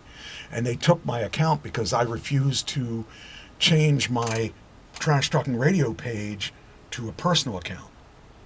So they took it from me. And I still get things that say you have 20 messages or whatever and lots of friends requests and stuff. And I go to try to access it and it's still not there. They still haven't turned it back on. Yet I'm still getting all these friend requests and stuff and messages I can't answer. So I don't know. I think they're scumbags because they did that to me because they made me start all over again. I actually took 2 years away from them. I said, I'm not going to start a new account. And then after a while I said, I guess I'll start a new account. In the end, you were only hurting yourself. Yeah, because they don't care. No, they don't care. And you couldn't send them an email. You couldn't talk to a person. I couldn't explain to them. I had proof that I was Mike Trash. I had proof that this was a business and all that stuff. I submitted it and it says, we'll let you know when we approve this, and they never approved it. Why were you against going to a personal account? Would it have... Because I don't do any personal stuff on there at all. Everything I do is business. It's business for the acting, business for, you don't see me, I don't do any political statements. I don't talk one-on-one to people. I mean, everything I have on there is business. And that's why I wanted to keep it business. Because I don't really, people don't understand where I came from. So I have no need to talk to people from my past. And that's, for the most part, the way I feel. I don't want to talk to people who I went to school with, high school, and I don't want to talk to people that know me from my past. I'm all about the future. I'm not about the past. And I just felt that I didn't really want to, what people know about me today is who I am. What people know about me from 1980, I don't need to talk to those people. The people I need to talk to, I'm talking to. And they know who I am. The people that don't know who I am will never know who I am. So I moved past that. And so that's why. Okay, that explains it. Yeah. So that's cool. Anyway. Well, I'm glad one of the people that I'm one of the people from your past that... we ran into each other every 5 to 10 years in one way or another. And I always felt that you were probably one of the only people that was real with me. And for better or for worse. And most of the time you spoke the truth, that I felt the truth. So that meant a lot to me. So even though we had rocky times, you're a person that I never wanted to have out of my life. But sometimes I didn't know the right way to do things to make it happen. So, well, one time you caught me in a really bad place in my life. Well, that was hard for me because that was bad for me too. Yeah. And there was I didn't respond the way I should have, and I apologized before. I apologize again. But anyhow, we're past that. Yeah, that's a good thing. And I needed time to heal too. So, but once I was through that, and that was about 5 years. Once that 5-year period, the whole time during that 5-year period, I wanted to reach out, but I couldn't. And once we sat down and talked about things 5 years later, all was forgiven from my end. And I really feel that when I first met you, I wanted to be you till I learned about you. Then I learned that you're human, like everyone else. And then I wanted to be around you because you're human, like everyone else. I'm more human than you know. More human than human, according to Rob Zombie. No, I mean, but that's the thing. I had you on a pedestal when I was younger, because you were the first older. You were like an older brother to me when my older brother wasn't, and you were straight with me a lot of times and said things to me that were difficult, but important that I hear. And you were the only one that would tell me that. Bowski didn't? No. You were the only one that told me the unfiltered truth. And I respected that. I didn't like everything you said, but I respected that. And so even when we had our rough time, a lot of the times I missed that. Well, again. But it forced me to step my game up and become the person that I am today. So in essence, us taking our break from each other made me grow up rather than made me tag along. Well, I'm glad of that. Sometime I will tell you what I was going through, but it's not important. The important thing was I wasn't there for you when you needed me, and that makes me sad. But you don't have to be, because it made me who I am today. Well, I see that now, but I didn't see that then.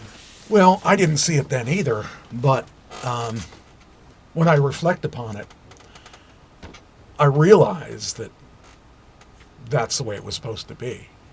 And I hold nothing against that. I just learned that the true friends are always going to be there, even if you're fighting or anger at each other. But we haven't had that. We only had that one time, a long time ago.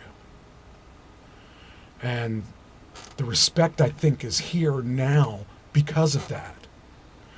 And if it hadn't happened, I don't think we'd have the relationship we have now. I don't think I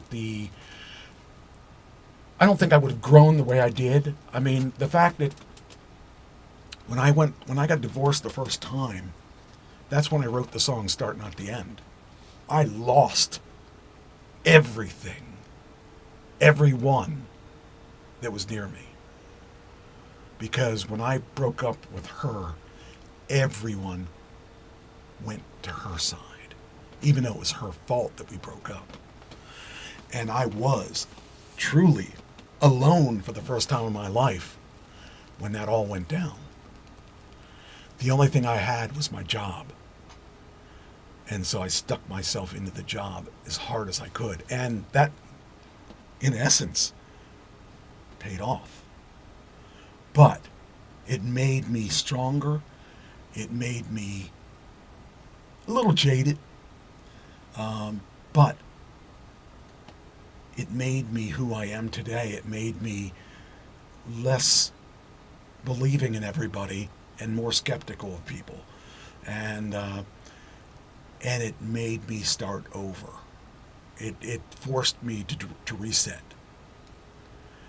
And when I reset, that's when I started seeing a different side. I wasn't with tunnel vision. I started, instead of believing everybody that told me anything, I started questioning things and started looking closer and becoming a better person. And it was a long drive to get there. And it really took me till Pam died that I really became who I am. And it took me years after she died to learn how to live again and not be focused on another person, be focused on myself. Well, I shouldn't say it that way, but because I was focused on her, but I was also a bad person when she was alive. I did a lot of things that I regret, and I learned a lot of stuff in that time period. And I think the reason that it went so long is I wasn't learning. I didn't learn what I was supposed to learn until she died. then I think I learned what I needed to learn. And I'm not that person anymore. Ever. Never going to be that way. So, and then paying it forward became more important to me too. So, I don't know if I told you that, but recently, last week or two, I think, I did something that was really very good. A friend of mine had her car repossessed, and she didn't tell anyone. I just found out through, well, I found out through one person that she did tell. And she owed me money already. She owed me like $400, $500 already, which I forgave her for at Christmas. She didn't seem to understand that. I sent her $100, and she didn't even know it. She woke up and saw in her Venmo that she got money and called me and said, "Why'd you send this?" And I said, "Because you needed it." She said, "Well, what do you mean I need it?" I said, "I heard about your car." And she said, "Yeah," and she was kind of crying on it a little bit. She said, "But I owe you money already." I said, "No, you don't." "Well, why are you doing this?" I said, "Because you need it." And she said, "Well, I'll pay you back. I'm going to pay you back." I said, "No. Take that money and pay it forward. Find someone else." See, that's the way we're supposed to be living. And it took me a long time to, I mean, I've been doing that along the way, but it took me a long time to understand it. You know, I did it, but, you know, I didn't feel good about it. I didn't feel bad about it. I just did it. You know, my mom taught me to pay it forward. Your mother taught me that. And that's why I loved your mother. Because she was the one person that when I needed money, she gave it to me and didn't ask for anything. And when I went to pay her back, she wouldn't take it. She did that to me in 1984 or something like that. I will never forget your mother. Well, Mike, that's where I learned it from. Your mother was an awesome person. My mom and dad lived that way. And I didn't know your dad. I knew of him, but I didn't ever meet him, I don't think. I don't think so. But I knew your mother, and I loved your mother. And I would have done anything for that woman. Because she was the first person that ever did that for me. And it made a difference in my life. But because of her, I never even heard, I mean, I saw the movie, but that didn't have much impact on me. But your mother had a big impact on me. So, yeah. That's, to me, the feeling I felt when I gave that $100. It was only $100 to me. I mean, but to her, it was probably $1 million. You know, she just lost her car. If I could give her a car, I would have given her a car, but I'm not in a position that I can do that right now. So, you know, it's the way it is. You just do what you can do. You don't put yourself at risk, though, of not If making... more people would pay it forward, we'd have a lot better world. Right. I agree. I totally agree. And your mother, I love that woman. So, she made a difference in my life, and I can never repay her. I just by doing that, I can do what I can. That's about it. So, I will always remember her. So, and she probably will never know that she meant that much, but you know it. Well, I believe that there are people in heaven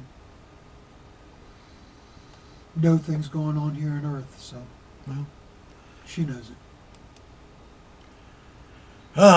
Anyway, so Salman Rushdie is in the news. What did he do now? Wrote another book. Wrote another book. I don't know if he's going to have another book signing or anything, but he wrote another book.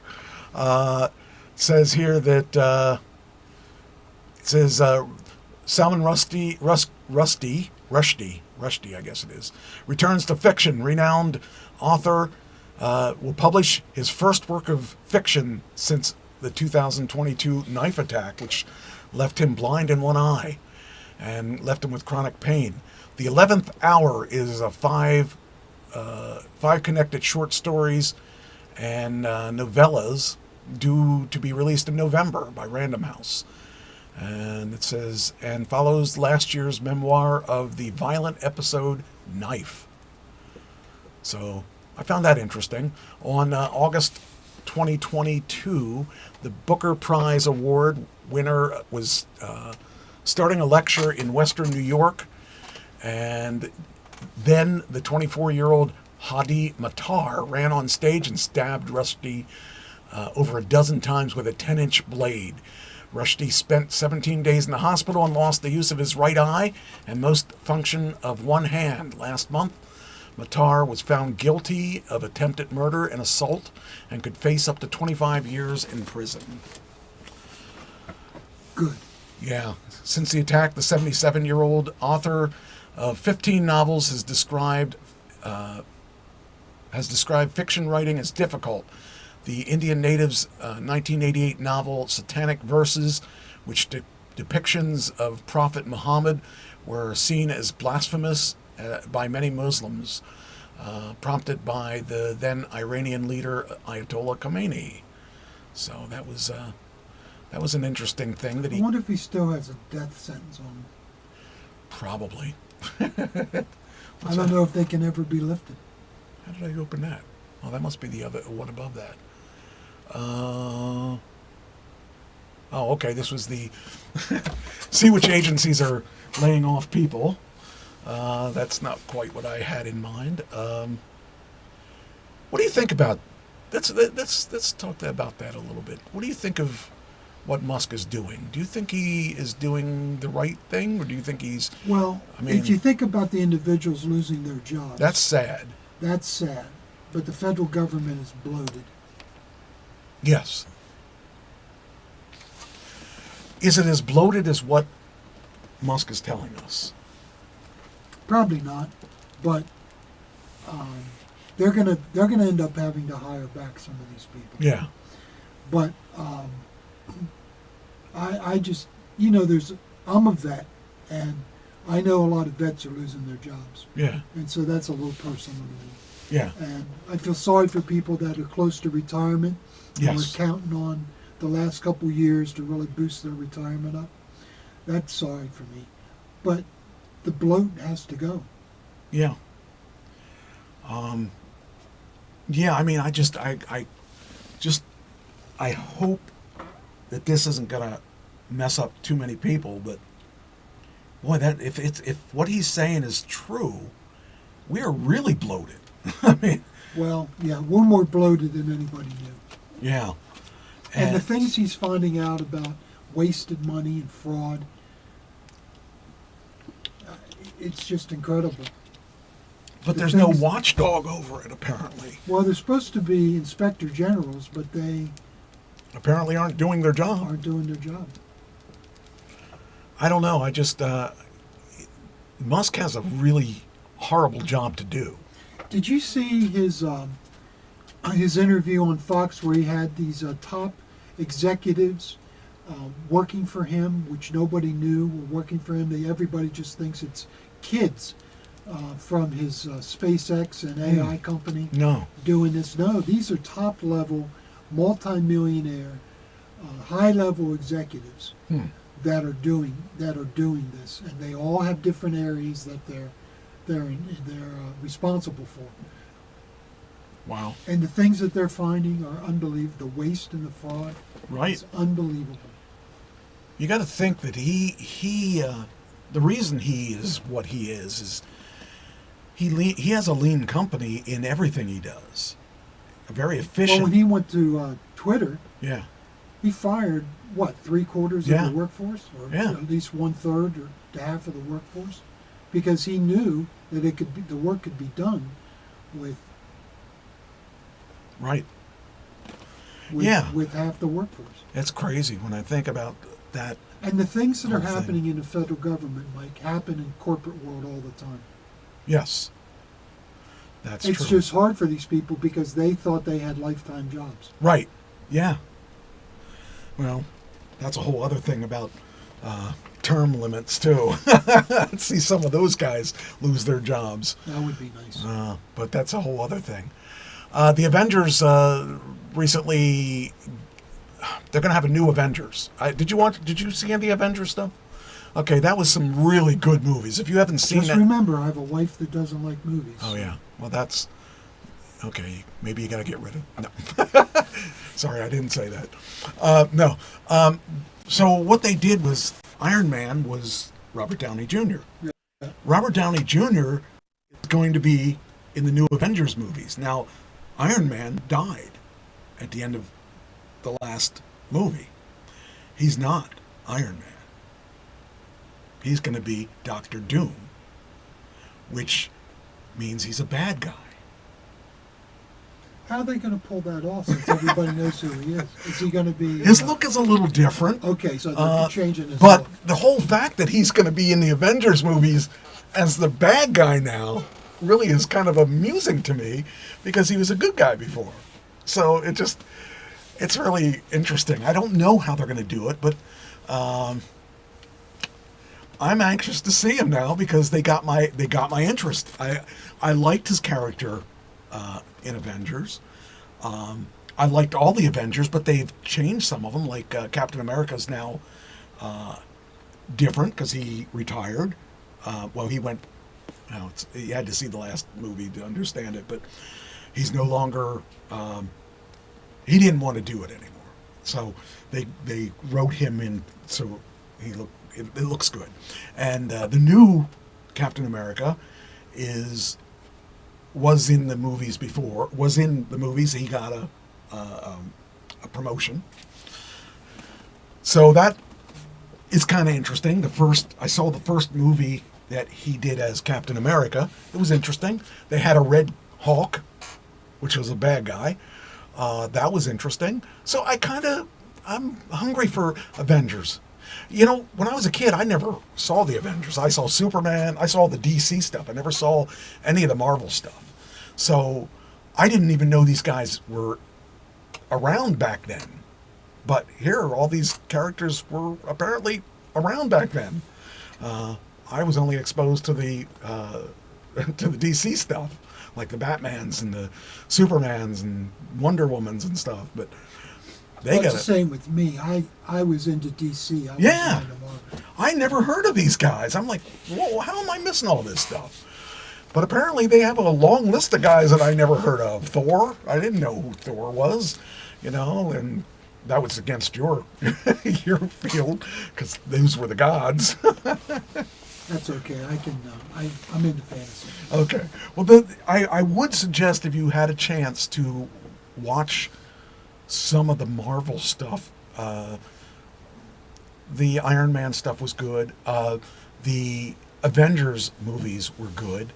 And they built up to, they led into one another. So the last three took them 6 years to present them. But they were really, really good. They were high tech, and Spider-Man was in. Spider-Man was one I knew. I knew him, but I didn't know he was Marvel. I didn't even know there was a Marvel. I didn't know what Marvel was. And apparently the only one that's crossed over that played both sides was what? What do you want? You're bugging me. Deadpool. Deadpool was both DC and Marvel. I don't know how he did that, but he actually was both of them. So that was interesting. But like Wolverine, I never heard of Wolverine until I saw the movies, and apparently Wolverine goes way back. I don't know.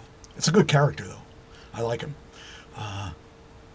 But yeah, but anyway, so they're coming out with all these new things. And I think Wolverine's involved in that too, and he died. So they don't die. They never die.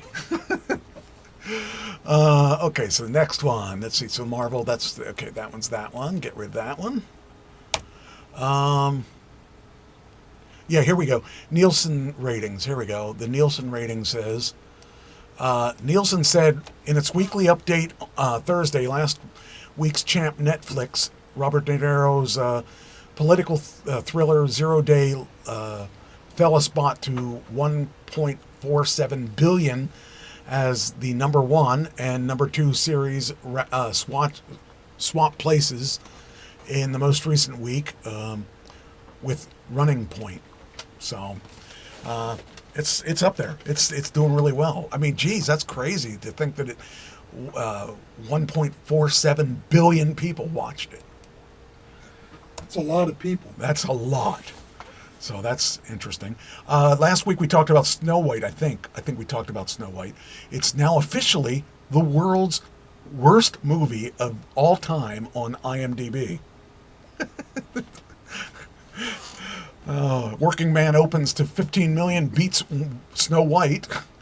I never would have seen that coming. I would have thought people would have took their kids to see Snow White, but I guess Snow White isn't what she used to be. The advance information killed it. What was the advance information? That it was woke. Oh, okay. Oh, you can't do that. That they changed things. Oh, man. The main song was ditched, and a woke song was put in its place.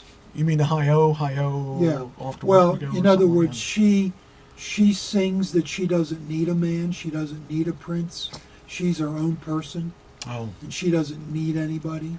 It's nice to find him, but she doesn't need him. all right. Well, that seems weird. I guess that shows what woke will do to you. I don't know. I don't get it. I think there's something. I mean, I realize that we gotta. I don't know. What do we gotta do? What do we gotta? I don't know. It's weird. There's. I guess. I don't know. How'd you teach your kids? You got two girls, so some of the things in woke ideology are not bad. yes, There should be no prejudice. There should be no bigotry. There Yes. should be fairness and equity. yes, But they've gone too far. So what I taught my kids was to respect everybody. okay, Don't look at their color. Don't look where they come from. Just respect them. In all of our churches, we had a mixed congregation. Sometimes they were Hispanic, sometimes they were black, sometimes they were Puerto Rican and Haitian. We've had all kinds in our ministries, and they're just people. yeah, And they're good people and bad people. yeah. But not all blacks are bad. No, Not all Hispanics are bad. not all whites are good. Not all whites are good. Believe me, I've seen. In fact, I'm going to tell you something. The trouble we had in our churches were almost always from white people.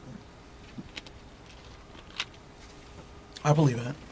And so And they're Karens. or Karens.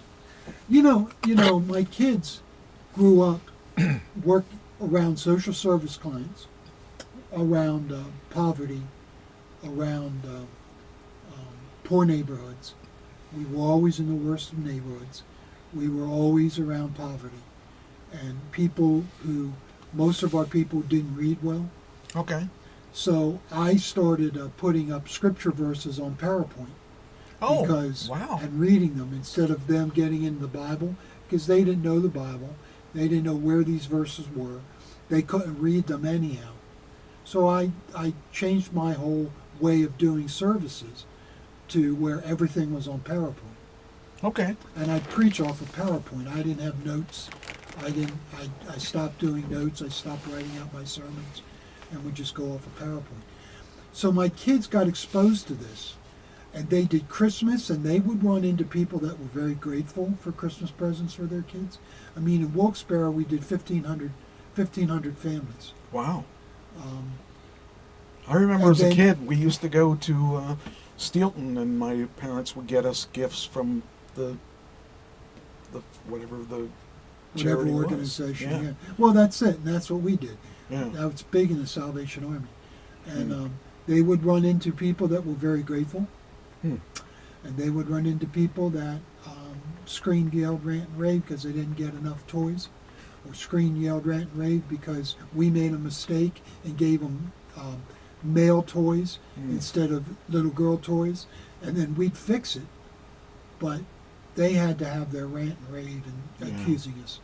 They've been accused of being racist. Wow. They've been accused of being sexist. They grew up in this, but they're leaders today.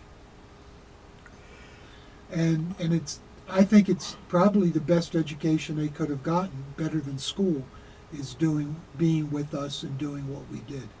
I need to ask you this question. This is something that bothers me a little bit.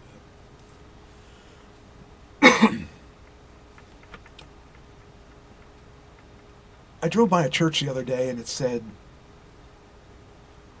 about you should always fear the Lord. Or what was it? It wasn't fear the Lord, it was you got to fear God or something like that. Do you fear God? I grew up fearing God. I grew up in a hellfire and brimstone where they preached hellfire and damnation. Yeah. I grew up in one of those churches, and I feared God. I feared God until I was in my late teens. But you don't fear him now. Well, see, I learned that you do fear him, but that fear is not the kind of fear that I felt as a kid.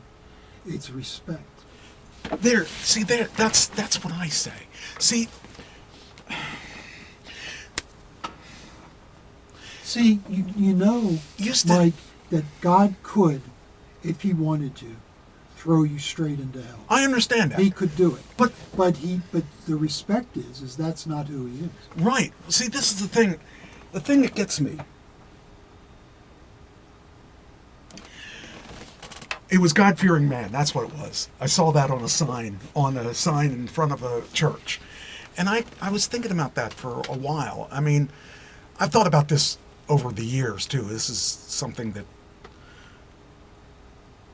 and one of the things I also heard was, that he. Well, of course, we know that any of us could go straight to hell, and the one thing that I want to believe, and I do believe, by the way, that my God is not to be feared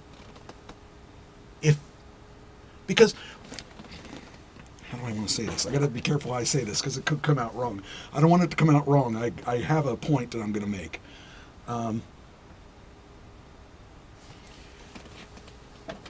If we're doing the right things and we're helping people, and I don't help people for God. I help people because it's the right thing to do. Not to say that God had it may have been implanted in my head, but I don't think that we should do things right because God says do them. We should do things right because it's the right thing to do. We shouldn't do it because God says it. We should already know that that's the right thing to do, and we should do it for that reason. See, Mike, but you know that. A lot of people don't. And the idea of being a God-fearing man, I think my God's a loving God, and I love my God. And I think the respect that you talked about just a few seconds ago is what I live by. And I think that there's nothing I would do on purpose to make that God mad or to make anyone mad. I don't do things to make people mad. When I was younger, I would do things that were stupid, and I probably still do stupid things, but I try to be aware of what I do, and I try not to do things for God specifically, because that's not the reason we should be doing it. Jesus didn't walk on this planet for us to do it because he said do it. He said do it because it's the right thing to do. Am I right or wrong? Well, I mean, he's not an egotist. He's not a. Mine isn't anyway. At least my vision of this person, this deity, isn't. He created us. Yes. To worship him. Yes. Because he's a loving, great, caring. But that sounds like God. See, I don't want to believe that because that's a narcissist thing. Well, and I want to believe that he loves. He wants children that he can take care of. That's he wants fine. children to love him. That's the key. And we don't. We're selfish. We are selfish. We're narcissists. Yes, we are. And God's up there. You know, Mike, you should watch The Chosen. I should tried watch to that get because you- I I've tried to get I you do to want watch it I do before. want to watch that. Actually, it's on my list of. I just went. They're up to season 5 now, and I just went to the movies to see episode 1 and 2. And what I'd love to do is you watch The Chosen, and then we do with The Chosen that we're doing with Breaking the Band, where you watch an episode, and then I'll tell you what's in Scripture and what's not in Scripture, because they paint pictures with extra biblical stuff. The Interesting. point is right. But yeah, It's like Thomas, the Apostle Thomas, has a girlfriend, a fiancée in The Chosen. That's not in Scripture. But she dies, oh, okay. and he starts doubting because he sees Jesus raise somebody else from the dead, and he didn't raise his girlfriend from the dead. And so Thomas starts doubting. You've heard of doubting Thomas, right? Yeah. That's where it came from. Oh, It came from I Scripture. didn't know that. Okay. Yeah. So in any words, that's what they do. They did this artistic license where they created a fiancé who dies, right? So, Okay. and what I'm doing with the guys, the addicts that I'm working with, is we're going for Bible study. We're going through The Chosen episode by episode. Oh, And then wow. I tell them, and then I explain to them what's in Scripture and not in Scripture. I explain the points, and I take it back to their issues. Okay. Okay, like one of the issues is gratefulness. Most addicts are not grateful. Yeah. They've screwed up their lives so bad it's hard to be grateful for anything. You know, so we got to teach gratefulness because it's one of the keys in recovery. Okay. To be grateful for what God has given you. I believe that. Okay. Yeah. So, in other words, I'd love to do that with you. So, as we do Breaking the Band, I'd like for you to start in season 1 and do Chosen. And it's on Netflix. It is Or- on Prime. Oh, Prime. Yeah, you did tell me that. Yeah. Because the acting is pretty good. You would like it. For one of the reasons you would like it is because the acting. Okay. These are some top level actors. This is not the typical chintzy Christian movie that you watch it and you think there's no way that's true because the acting is so bad. You know, the Chosen is not that. Okay. Okay. I'll check with Christine. Maybe she'd like to watch it too. I think she would She would because she does read her Bible and all that stuff. Yeah. And So if you started with episode 1 the next week, if you did it this week, the next week we could talk about it. You have your questions, and I can answer them for you. I was You just know, kind of so- curious about the God fearing thing because Well, I fear God because I know that He doesn't have to love me. Okay. There's no rule or no script or nothing in this universe that could make Him love me. But- He does it because He freely chooses to. Okay, but why? Okay, now that's going to back up a second here. You fear Him because Out of respect. but why? Why don't you just respect Him? Because as- fear has a bad connotation to it. Exactly. That's why I don't want to use That's fear. why I use the word respect. Okay, because I don't use the word fear. I believe the fear. I read is a book. the- One the- of the best books I've read is The All of God, and it's talking about the fear of God. You got to have a book written to explain it. That's why I like to use the word respect, because respect does not have a bad connotation to it. Because one thing I don't fear God now. And I know the way you're meaning it, right? And Right. that's proper. Okay. The fear you're talking about is proper not to have. Because if I followed, like, okay, let's say for instance you were an evil drug dealer, and I feared you. I would fear you, especially if you were gun-toting or you had goons around you and stuff like that. I No, would fear that. I was a good, I was a part of your drug dealer.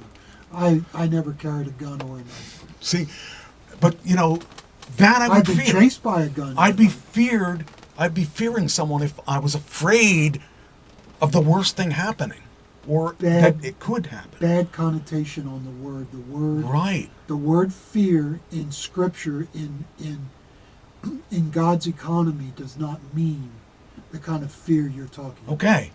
Then we're okay. Then we're on the same wavelength, I think, because one thing that I didn't understand is why, unless it was a narcissistic deity,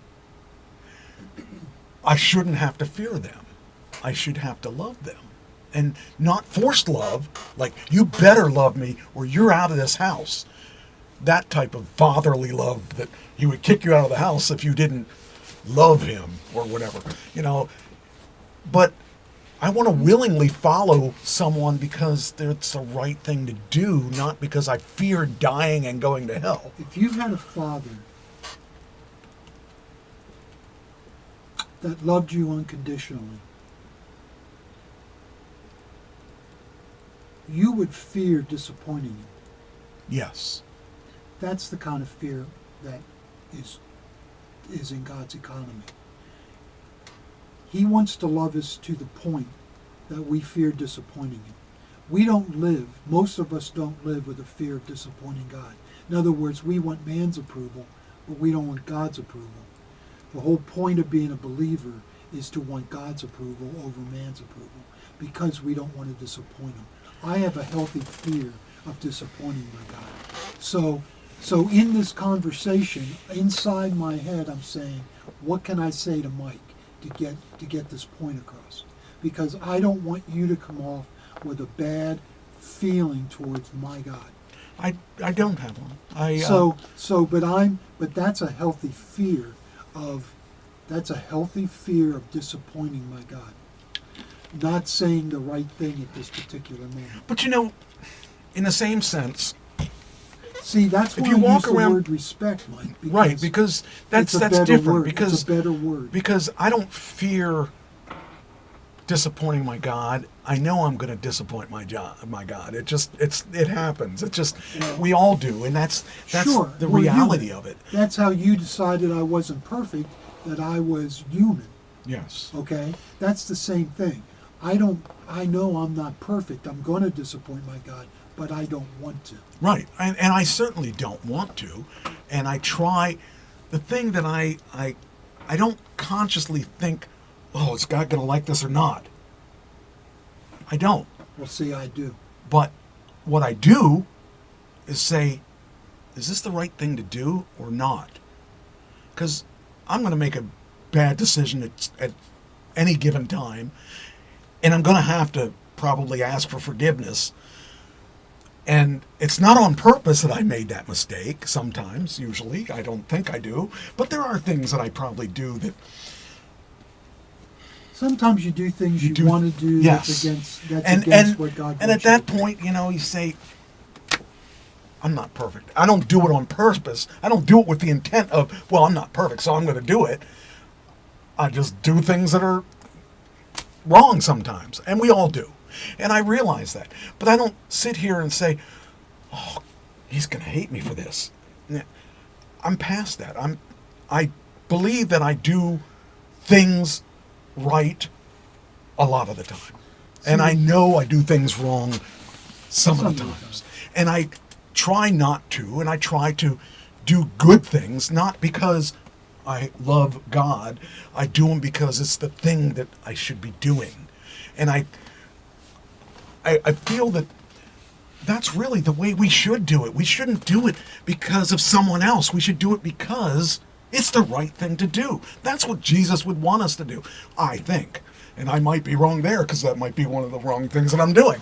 But the thing is, I feel that we should not do it for another person. We should do it because it's the right thing to do. And by the way, that's a good thing. By the way, you're not going to displease God by doing the right thing. You're not wrong.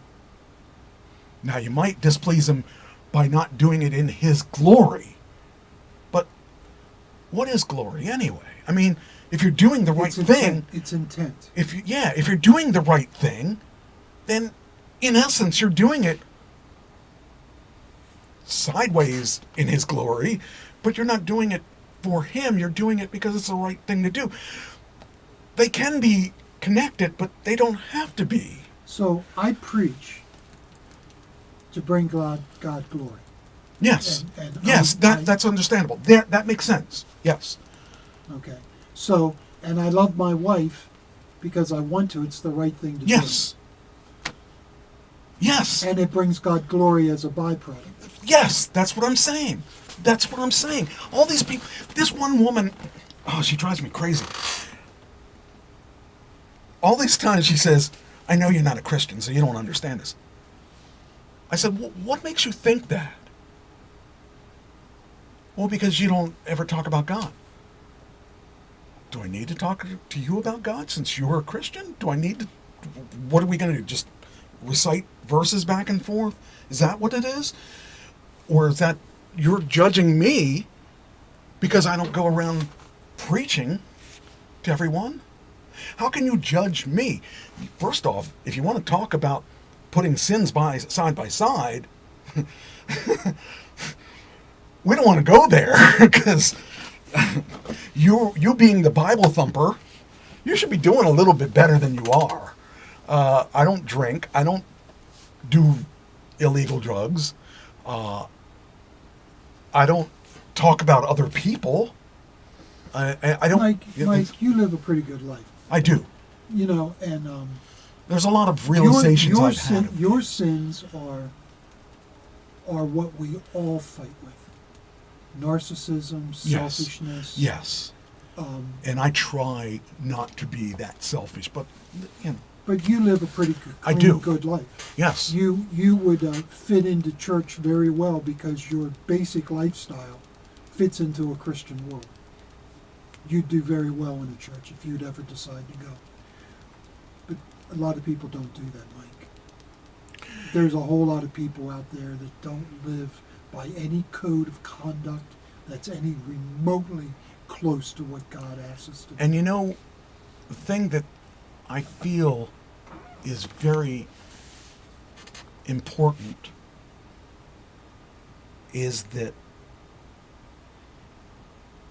I don't compare myself to everyone or anyone for the most part. I try to do the right thing.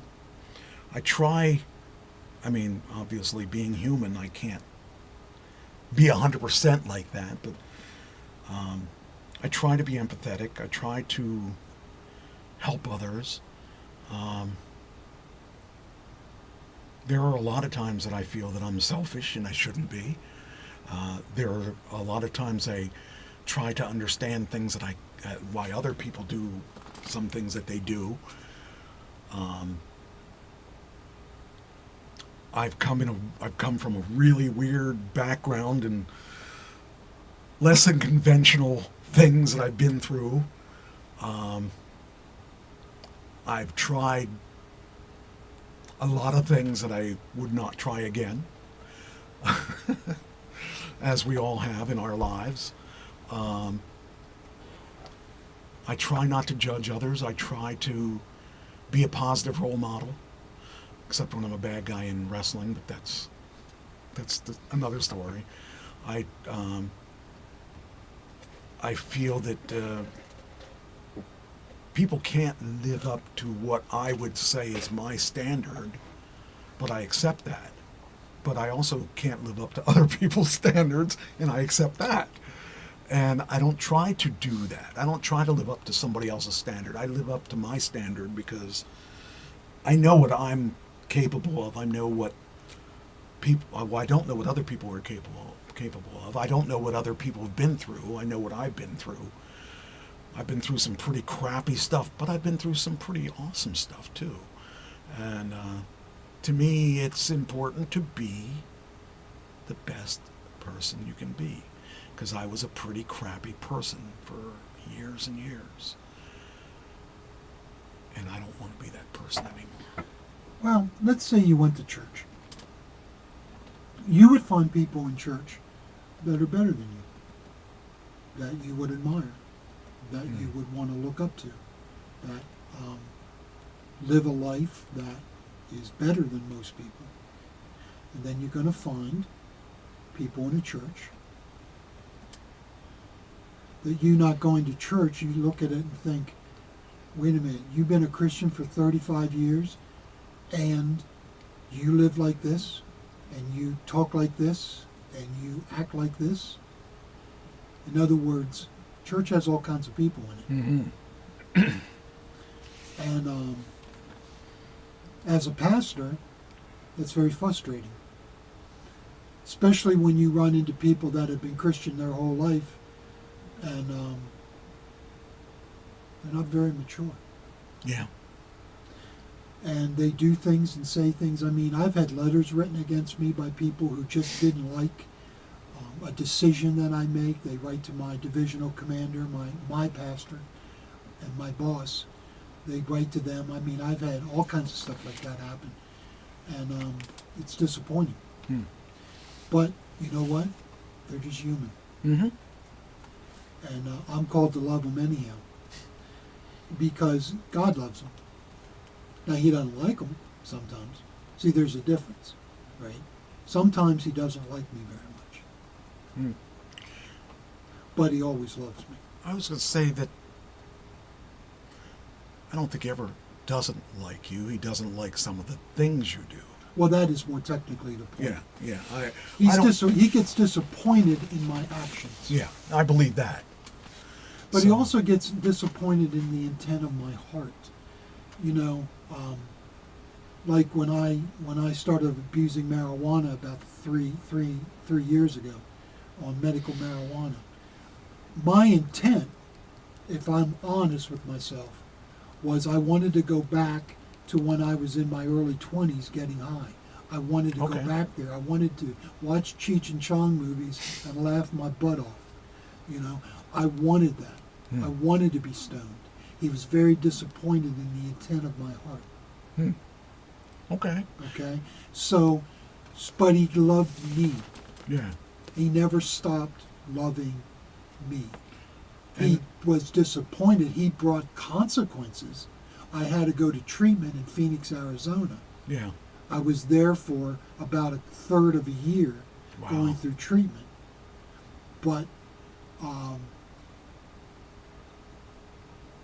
learned a lot in treatment. And it got me, and I'm not going to go back to pot again. Good. But he was disappointed in me. See, I use medical marijuana, but I use one pill a day. There's nothing wrong with medical marijuana. I need to sleep, and it puts me to sleep. And there's nothing wrong with medical marijuana. I'm an abuser. Yeah. If I could get away with smoking one joint a day or having one or two bongs in the afternoon when my wife's working, my wife would have never confronted me on it. Right.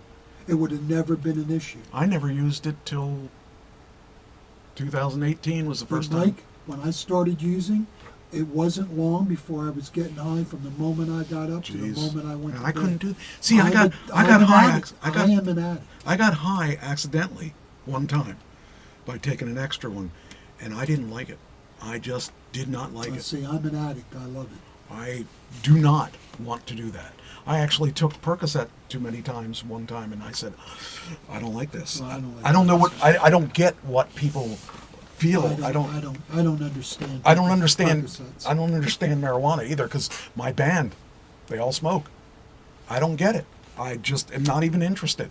Doesn't even. Well, I'm an addict, so it interests me, and so I have to. I go to Celebrate Recovery, which is a Christian 12-step, because I got to be around people that think like me. Yeah. Have a sick mind like I have when it comes to drugs, when it comes to marijuana.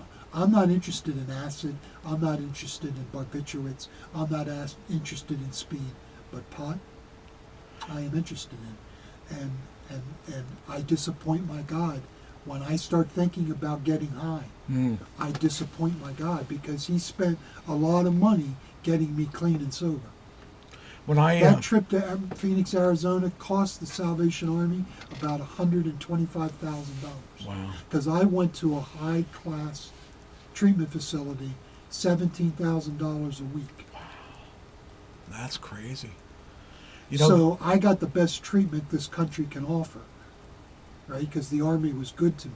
yeah, But God spent $125,000 to get me clean and sober. And if I would get high now, like if I asked you for a couple pills, and I'd go home and get, because I'd take them all at one time. I wouldn't space them out one a night. They'd all go in my system in the car on the way home wow. because I'm an addict. Now, And I disappoint my God. the thing that was probably best about Ken, he did no drugs. And Well, 30, if you're a musician, that's 30 years.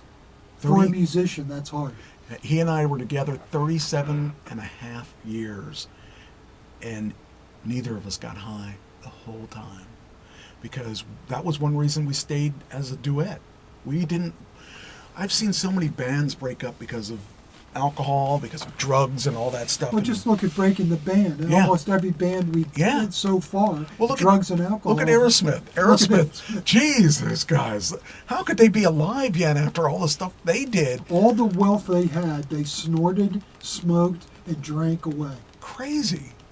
But you know, I don't have a drive for that. My cousin died because of abusing alcohol, and he did some drugs too, and it just, I think he was a good reason that I stayed away from it. I never really had an interest in it, and alcohol was really in my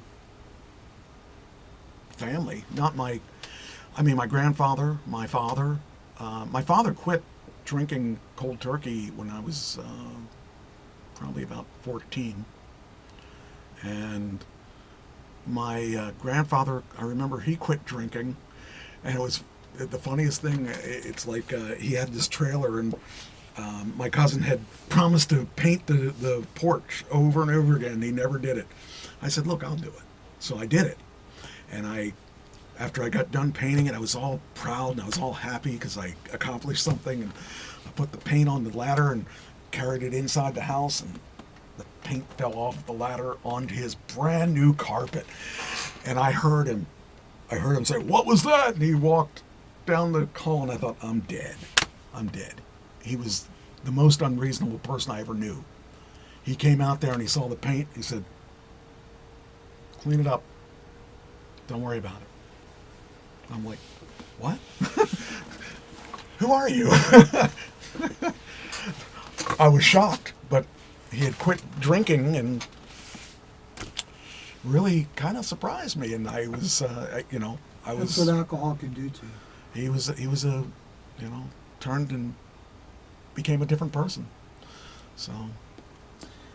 Well, Mike, let's wrap this Oh, up yeah. with this. Let's wrap this up with this. Oh yeah, yeah. You watch The Chosen, Chosen. Season 1, Episode 1. And we'll talk about it next week, and I'll watch Breaking the Band. Okay. We'll talk about both. All right. Do you have a particular? What do we? It's season 3 and 4 that's Right. left yet. Why don't you pick it and I'll watch it? Well, I'll name a couple here: Black Sabbath, Twisted Sister, Poison, The Who, Heart. Oh, we already did Heart. We already did. Let's do The Who this time. The Who is good. Because Yeah. I know The Who very well. I love The Who. In fact, we were playing around with Bob O'Reilly in the band, and it was funny because, I'd love to do some Who because I love doing The Who, Led Zeppelin, all that stuff. That's the stuff I grew up on, and I'm trying to get these guys to do some more of that stuff because it's within my vocal range for one. But we did ZZ Top already, right? Yeah, we did ZZ Yeah, we Top did. already. That was the first one we did. Yeah. ZZ. Yeah, there's a lot of good ones left though, and actually all of them were good. Even ones I wouldn't have normally liked were good. Well, we're coming up to bands that I don't know. Yeah. So I'm doing bands I know. Alice Cooper's in there. Well, White that's Snake, another one we can do. So Metallica. Yeah. So, it's just, but I will enjoy the ones I don't particularly Yeah. know or don't like. because it's not about the music. Right. That's what I thought was really cool. I mean, the Jackson 5. I could care less about the Jackson 5, but it was a good story. It was really a good story. Prince. I thought Prince was good, but Prince's story was really good. And, you know, I was not in Iron Maiden, but it was a good story. There's a lot of Skid Row. I could care less about Skid Row, but it turned out to be one of my favorite ones of the episodes because the guy was such a jerk. Is that the one where he said he said later on he was a jerk? No, that was Twisted Sister. That's Twisted that Sister. one was funny as anything because I want to do Twisted Sister stuff in the band, and he started playing some of the Twisted Sister stuff. I said, "We can do Twisted Sister. I want to do Twisted Sister because I loved their back when they were doing their stuff. I was loving their music, but I couldn't sing his stuff. But now I think I could do it. So, let's go on to something else. I've got there's some stuff that I can't remember what it was, but I tried to highlight things that. Did you hear about the Alzheimer's blood test? No. This is really cool. Researchers have developed a blood test to diagnose Alzheimer's disease and measures its progression with a 92% accuracy. The breakthrough offers a potential tool to accurately diagnose the disease while tailoring treatment to an individual's specific disease stage. Unlike existing blood tests that only aid in diagnosis, the new test can distinguish between early and late stage Alzheimer's and differentiate it from other causes of cognitive impairment. The test identifies the true MTBR, Mike Trash and the Barking Rats, TAU243, a protein that indicates toxic tau accumulation in the brain, correlating the Alzheimer's severity. That to me is awesome, especially knowing and seeing people that have gone through Alzheimer's to be able to figure out, ahead of time what's going on rather than just slowly deteriorating. You can find out ahead of time that that's the case. And that's actually what, who was it that just died? Hackman. Hackman, yeah. Yeah. So he had a very bad stage of Alzheimer's, and Well, he lived in the house with a dead woman. yeah, and when he saw her, he just went back and sat down on his chair, and it's, I would imagine that would be very confusing, but that apparently is a very good test. Also, we had local protests at our Tesla dealership in Mechanicsburg. So if I had known that was going to happen, I would have probably thought about going to see it, but I don't know if I would have gone there because I'm terrified that somebody's going to touch my car. But yeah, it's happening everywhere. So I didn't go to that one. Hey, I have one for you. Can I throw one? Yeah. All right. Supreme Court is hearing oral arguments about whether charities run by religious groups have to pay unemployment taxes for their workers. Salvation Army does not pay unemployment. Oh, I didn't know So that. if you get laid off from us, you cannot collect unemployment. Oh, that's not good, I think. See, this is the problem I've had with. I happen to think that Catholic Charities and the Salvation Army should be paying unemployment Yeah, I think so too. because its workers are not pastors. Right. They're just everyday Joes. You don't have to be a Christian to work for the Salvation Army. Okay. You could go get a job with them and be a social worker if you had the credentials. Wow. You don't have to be religious at all. My wife had an issue with, she was a chaplain and retirement for social services. She had an issue with the woman running one of the departments because she was anti-Christian. Oh. But she was great at her job, and so the Wow. Salvation Army kept her, Huh. even though she hated the organization. The religious side, the pastoral side, the church side Right. of the organization. Okay. Okay. So But if she got laid off, she couldn't collect unemployment. Okay. So I kind of hope, and most people in Christian social services do not think like I think. I was wondering how you felt. I think that I didn't know that they didn't, but I think that it's wrong that they don't. I think they should. Yes, because they're religious organization. Yeah, there is an exemption. Oh, by the way, IRS. you're good at sitting right there. You don't have to go right up again. I'm watching the meters, and I just happened to watch it while you were talking, and you weren't up on it, and it was good. It was wherever you were. Good, right? Good. You're right now? there. Yeah, yeah. Oh, okay. That's Good. That I wish I would have known that earlier. It would have saved my I back. just saw that. And I just started watching. And I Well, thought, next oh, time I'm here, hopefully in a month or two. yeah. Well, we'll just leave that as it sits, and you can just leave the microphone over there where it is, and we'll just continue the way it is. Because by then I hope to have a lot of things changed here, because I got a couple ideas about our Zooming and stuff that I got to figure out if it's going to work. I know the reason why it didn't work last week, and the reason it didn't work was I didn't reboot this computer. Because if we had rebooted the computer, I couldn't figure it out until after we were done. I thought, what did I not do that?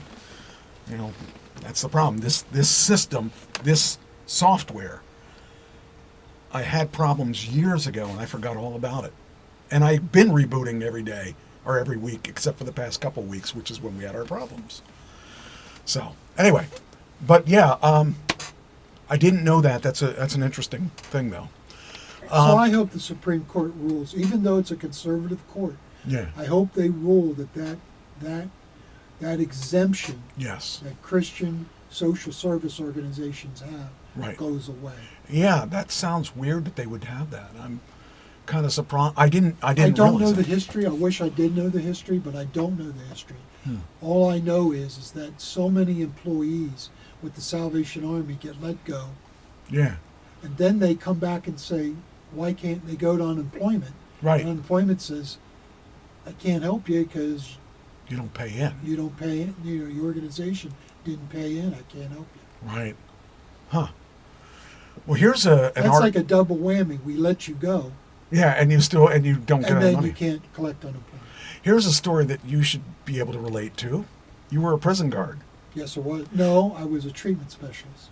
a treatment specialist. I worked at the rehabilitation side. Okay. Well, this one, That was Rob that was a prison guard. okay.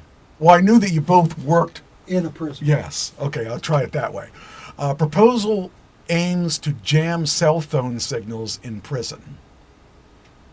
That's because there's cell phones all over the place. You know, it's funny that there's a story about this that I think is really funny. I'm going to write it into my script, by the way. It's that funny. One of the girls in my script was telling me that her partner that she just broke up from, her business partner that she just broke away from,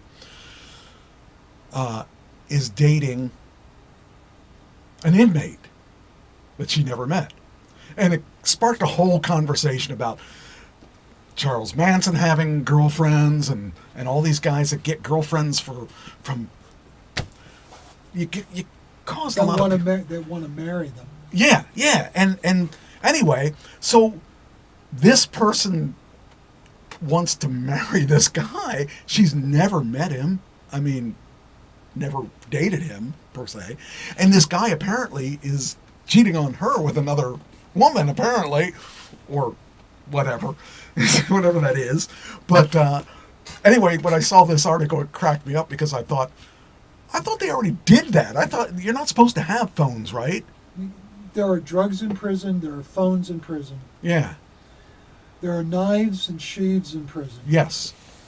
And you know who they get them from mostly? Probably the guards. The guards. Because they have to get through the door somehow to them. Because guards, when I went in, I was not patted down because I was an employee. Jeez. I could have brought a whole bunch of stuff into the prison. Now you get caught, you go to jail. Right. You run the risk of being targeted by an officer that is suspicious, Right. Well, there was that. or a random employee check. You run the risk, but people have cell phones? I remember it was a couple years ago, well, probably when I was still working.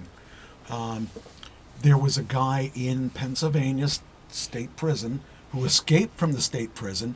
They even had a video of him walking up the wall sideways or whatever, and his girlfriend, I guess, helped him escape. His girlfriend was a guard. Yes. And I'm thinking to myself, if I'm free, I don't care how.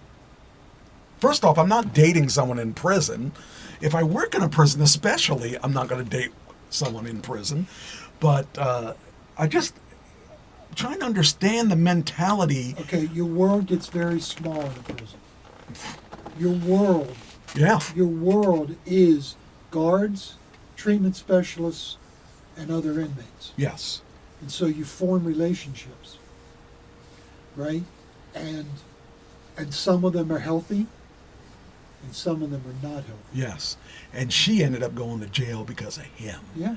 And that just, to me, I value my freedom a whole lot. And you know, if they find out she was a prison guard, Oh, yeah. Yeah. she'll have to be in isolation, Right. segregation, because police officers, prison guards, they're marked. Hmm. You live. Yeah. You live in. I worked in segregation. They don't have much of a life. Well, I mean, you're in jail anyway, so you don't have much of a life Well, anyway. if you're in general population, you do have some freedoms that segregation does not have. I don't know. One of my biggest fears was doing something that would put me in prison. So that always kept me pretty straight and narrow. So Well, after I've worked in prison, I now know personally I don't want to go there. yeah. Yeah, I love my freedom. Because I was locked in just like everybody else. Yeah. Yeah. My life was in those guards' hands. If something would go down, I don't carry any weapons. Right. I'm totally dependent on prison guards getting me out of whatever situation that happens to be happening at the moment. Right? So I'm in lockdown just like everybody else for those 8 hours a day. I'm in lockdown like everybody else. That's and so okay. there's no way I would want to spend Yeah. any part of my life in a prison. I get that. I totally get that. Yeah, no way. You can have that. You can go in there and talk to all the people you want to talk. I don't even want to talk to them. I want to stay as far away from those places. When I worked for Pack Industries back in the mid-'80s, we had to go in there and we had to fix their laundry equipment. And the scariest thing is hearing those doors go behind you as they're closing those jail doors. I'm thinking, I don't want to be here. I don't want to work on their laundry. I don't want anything to do with it. You know, Kathy put me in jail once. Oh, I didn't know that. I busted her front windshield. Huh. Okay. And when those doors closed, I woke up real fast. You talk about the fear of God. I was angry. I was angry. I was mad at her. I was pissed. Wanted nothing to do with her anymore. It was done. It was over. Those doors slammed, and I thought, oh my. And I'll say it. Patty, I hope you're not listening. Oh my God, what did I do? You domestic terrorist. Those doors, when they slammed, was the biggest wake-up call I've Really ever done. loud, too. I thought, I don't think I could do this. I didn't like working for that company just because I only had to go to 2 prisons, and they were short period of time. And I had a friend of mine. He's not a friend of mine anymore because he's a jerk. But, I don't dislike him, but he dislikes me a lot. He was a co-host of this show back in 2010-ish or whatever. I've known him for 35. I think I met him in 1988, 87, somewhere around 88. I think I met him. I worked for him way back then, and we became friends. He's a musician too, and he went to jail, and I visited him back then, back in mid '80s or so. Anyway, yeah, even when I went to visit him, it was Because you're locked in Yeah. to the visitation. yeah, didn't like it at all. Yeah, that's okay. You guys can do whatever you want back there, but just keep me away. But it's a whole culture. Yeah, It's a different culture. It's jail culture. And there's different rules, and you have to abide by the rules. yeah. And you have to Yeah. learn them real quick as an employee.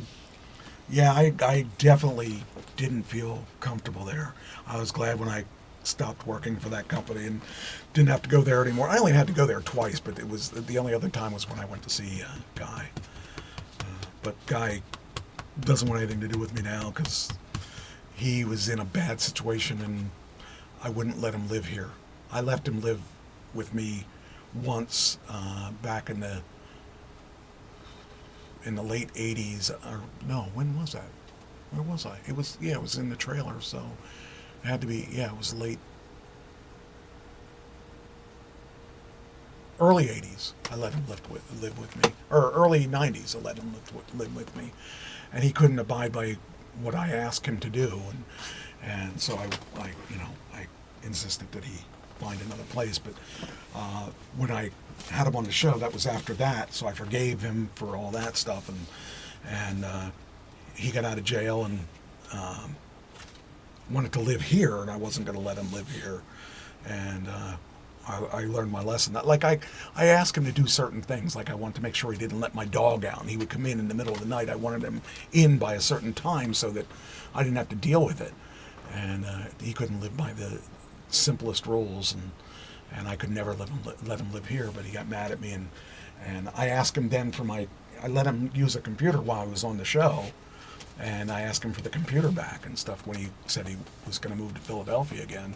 And he got mad at me and frustrated, and he put all of my stuff on my roof of my car and left a nasty note and blocked me from Facebook and all that stuff. And it's like, whatever.